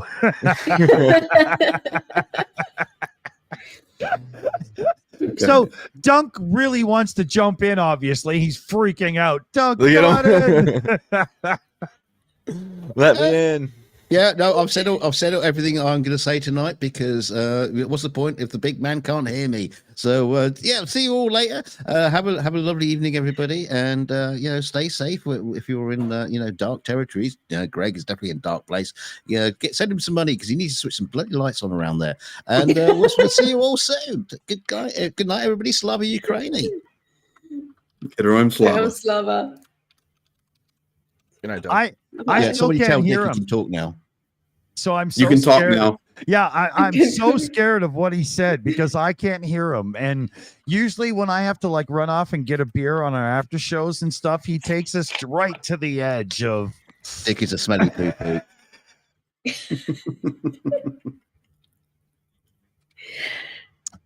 Okay. By the way, there's a question. When is the roast? Oh, well, Yeah. so we were talking about this. At the time, it seemed like a good idea. But now, as it pertains to those who enforce their opinions on others, it's kind of like duck season and everybody's got a shotgun, right? So what I wanted to do is connect with you, Andrew, and a few other people in the background, and we'll see if we can put together the right panel of players. And what we'll do is we'll have a stream where we have an unbelievable amount of fun without ever directly referencing somebody. It always has to be in roundabout funny ways. And then that way everybody can honk on Bobo because Bobo obviously honks on them and we can have a lot of fun, right? So Bobo be busy. What are you going to do? So we'll figure it out coming up, Absolutely. So yeah. Let me go to the PayPal login here, and Jana can start her goodbyes and farewells, and I'll let you know how well we did when she's done. Yeah. Wait, hold on a sec. I just want to say thank you to, I don't know if I'm going to dox, so I'm just going to say thank you to Kathy for the donation on our donor box. Thank you so much. And then, thank you for having me on here, and thanks for supporting Ukraine. And continue to do that, please. And weird side note is pay attention to which media sources you consume news from. Okay. And pay attention to if certain journalists write things from certain news outlets, like America has asked Ukraine to stop hitting oil depots in Russia. Check the repertoire of a certain journalist who literally built his career off of telling the world that Ukraine is full of Nazis. And that is now the narrative that Putin used to invade Ukraine. So and as you can see from our channel, which is filled with people that are actually in Ukraine on any given week, we are Nazis, right? We're the stupidest bullshit. Yeah, so guys, when there are news big bombshell stories like this, just check out the authors, other stuff, check out the publications, other stuff on Ukraine. Just don't take everything at face value. Do your own research before you get on the hype train. Yeah, but don't just do your own research. Do it properly. If you follow a MAGA mentality, you're going to find things that promote that, and you're going to think you're correct. That's not research. That's just, validation. Do research. Yeah. So that's Absolutely. all I want to say. And if you want to find out how to actually do proper media research, Merc, you do it really well on your stream, where he actually shows people how to research a story and go through several different sources. So Merck teaches people how to actually be good media consumers. So if you don't know how to do that, ask Merck. But in general, yeah, that's just certain authors, certain journalists just don't do that. Yeah. Yeah, so that's the thing. Other than that, have a nice rest of the weekend, everyone. And yeah, thanks. Awesome. I've got Traveler Chungus in for 35 on a direct donation there over to Project Constantine. I've got an unbelievable amount of shout outs to run through. So sorry, everybody. I'm doing these quick right now. And I'm gonna tap before you do that, Dick. I'm gonna tap out. I'm gonna get going on my stream. Thank you so much for having me, and thank you guys at the Shills so much for your time. I can't wait to do this again. Oh, dude, you've got the link. You know when to show up. Pop in when you feel like it, buddy. All right, Hey, Andrew. Nice to see you guys. See you, Greg. Yeah, bud. All right. So let me just run through some super chats quick, and then we're going to give Greg Terry the last words of the night here. So we got Stephen Walsh in, internal dispute between SFB and SVR. Well, over in that leg of the woods there, I mean, that gets really intense. And then we've got Jets 1115 in the chat, gifted out 50 Shills memberships. Whoa. Jets 115, welcome to the membership yourself. And I don't even know how to say thank you for that. Everybody, hashtag Jets 115 in the chat. We've got Mercado Media, the madman himself, in again there. We've got a couple of membership gifts as well from Traveler and Danny. We've got Mitch asked down in how important it is that communication hub. Yep, I'm actually too far back now. We've got Mercado gifting 10 Shills memberships. Richard joined the crew. Ohms throws in the big tridents and the Ukraine flag. Christine Darling joined the family with a membership. Love that name. That's awesome. Traveler Chungus throws in a super chat to the Fuck the Enforcer Fund. Fuck. And we'll give him a little goat for good measure. And we got David in with a super chat. We got Ohms with $10 saying spread the love. Sean Coffey comes in with a 20 just because he's that fucking cool. And I've also got some direct donations in here from Kaz, David N, great stream, the Shills. And we've got Spider Fate fella for the Boom Boom Fund from the Spider Fate. Now, a couple of my services in the background are, I wouldn't say choking chicken, but maybe they got it by the breasts and they're just, going for it. But so if I've missed anybody, I'm trying my best. I'll refresh all the screens before we're done. Jana, before I turn to Greg, the microphone is paid for, and we still have at least $1,200 to send over to Project Constantine. I'll do that in the morning, and we have more in the super chats. So now I have a good chunk from the super chat payout for 2 months coming to you guys. Oh, word. Yeah, this is so awesome. Right? So Thank you. fellow babies represent. Well done. And Thank now you guys. we turn it over to somebody who has something to say that actually matters in comparison to me. Greg Terry, give us the last words of the night. The pulpit prophet. The last word is simple, guys. Right now, 7 Tu-95s have taken off from Ingalls Air Force Base in Russia en route to Ukraine. If they are actually on tactical missions, that means that between 3:30 and 4:30, the launches will take place, and between 4:30 and 5:30, Ukraine will be under a nationwide air alarm, and they will be ripping between 4:30 and 5:30, and it will wake everybody up. And this is a normal life cycle here in Ukraine. I would imagine this launch of these 7 Tu-95s is more than a 50% possibility that we will see a large-scale missile strike tonight in response to the Sevastopol attack, but time will tell. It's 1:05 a.m. here, and I will sign off and go to bed. But that would put us about 3.5 to 4.5 hours. So wherever you're at in the world in the next 4 to 5 hours, keep an eye on Ukraine and remember it, because it could be a tough night coming again. So thank you for everything you do, Dick, Jana, all the guys that were here tonight. It was awesome stream, and I know as soon as I hang up, my mother will be calling me and saying, what bunch of crazy people are you connected with? So there we go.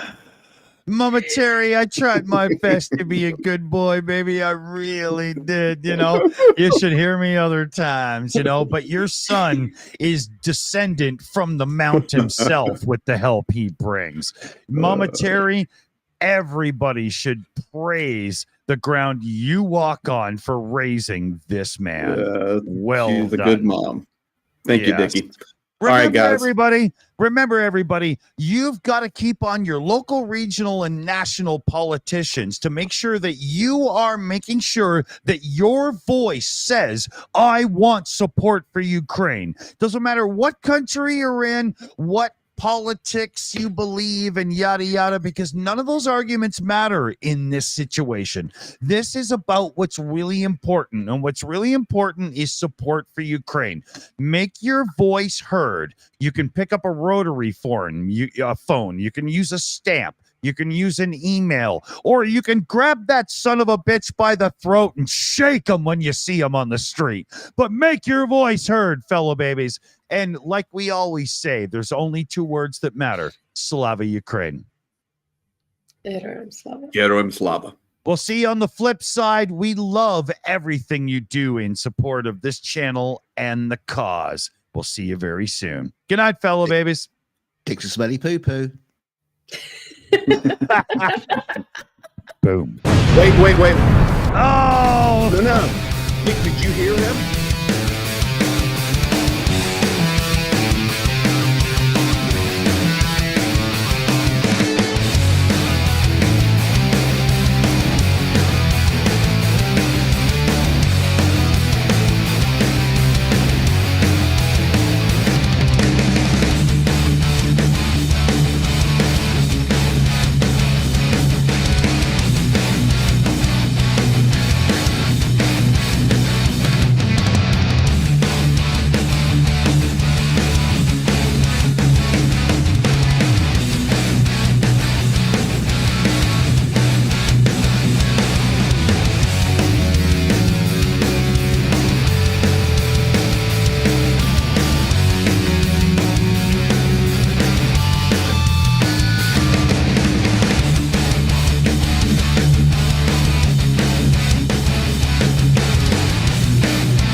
It's over.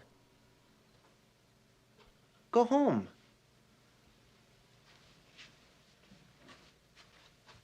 Go.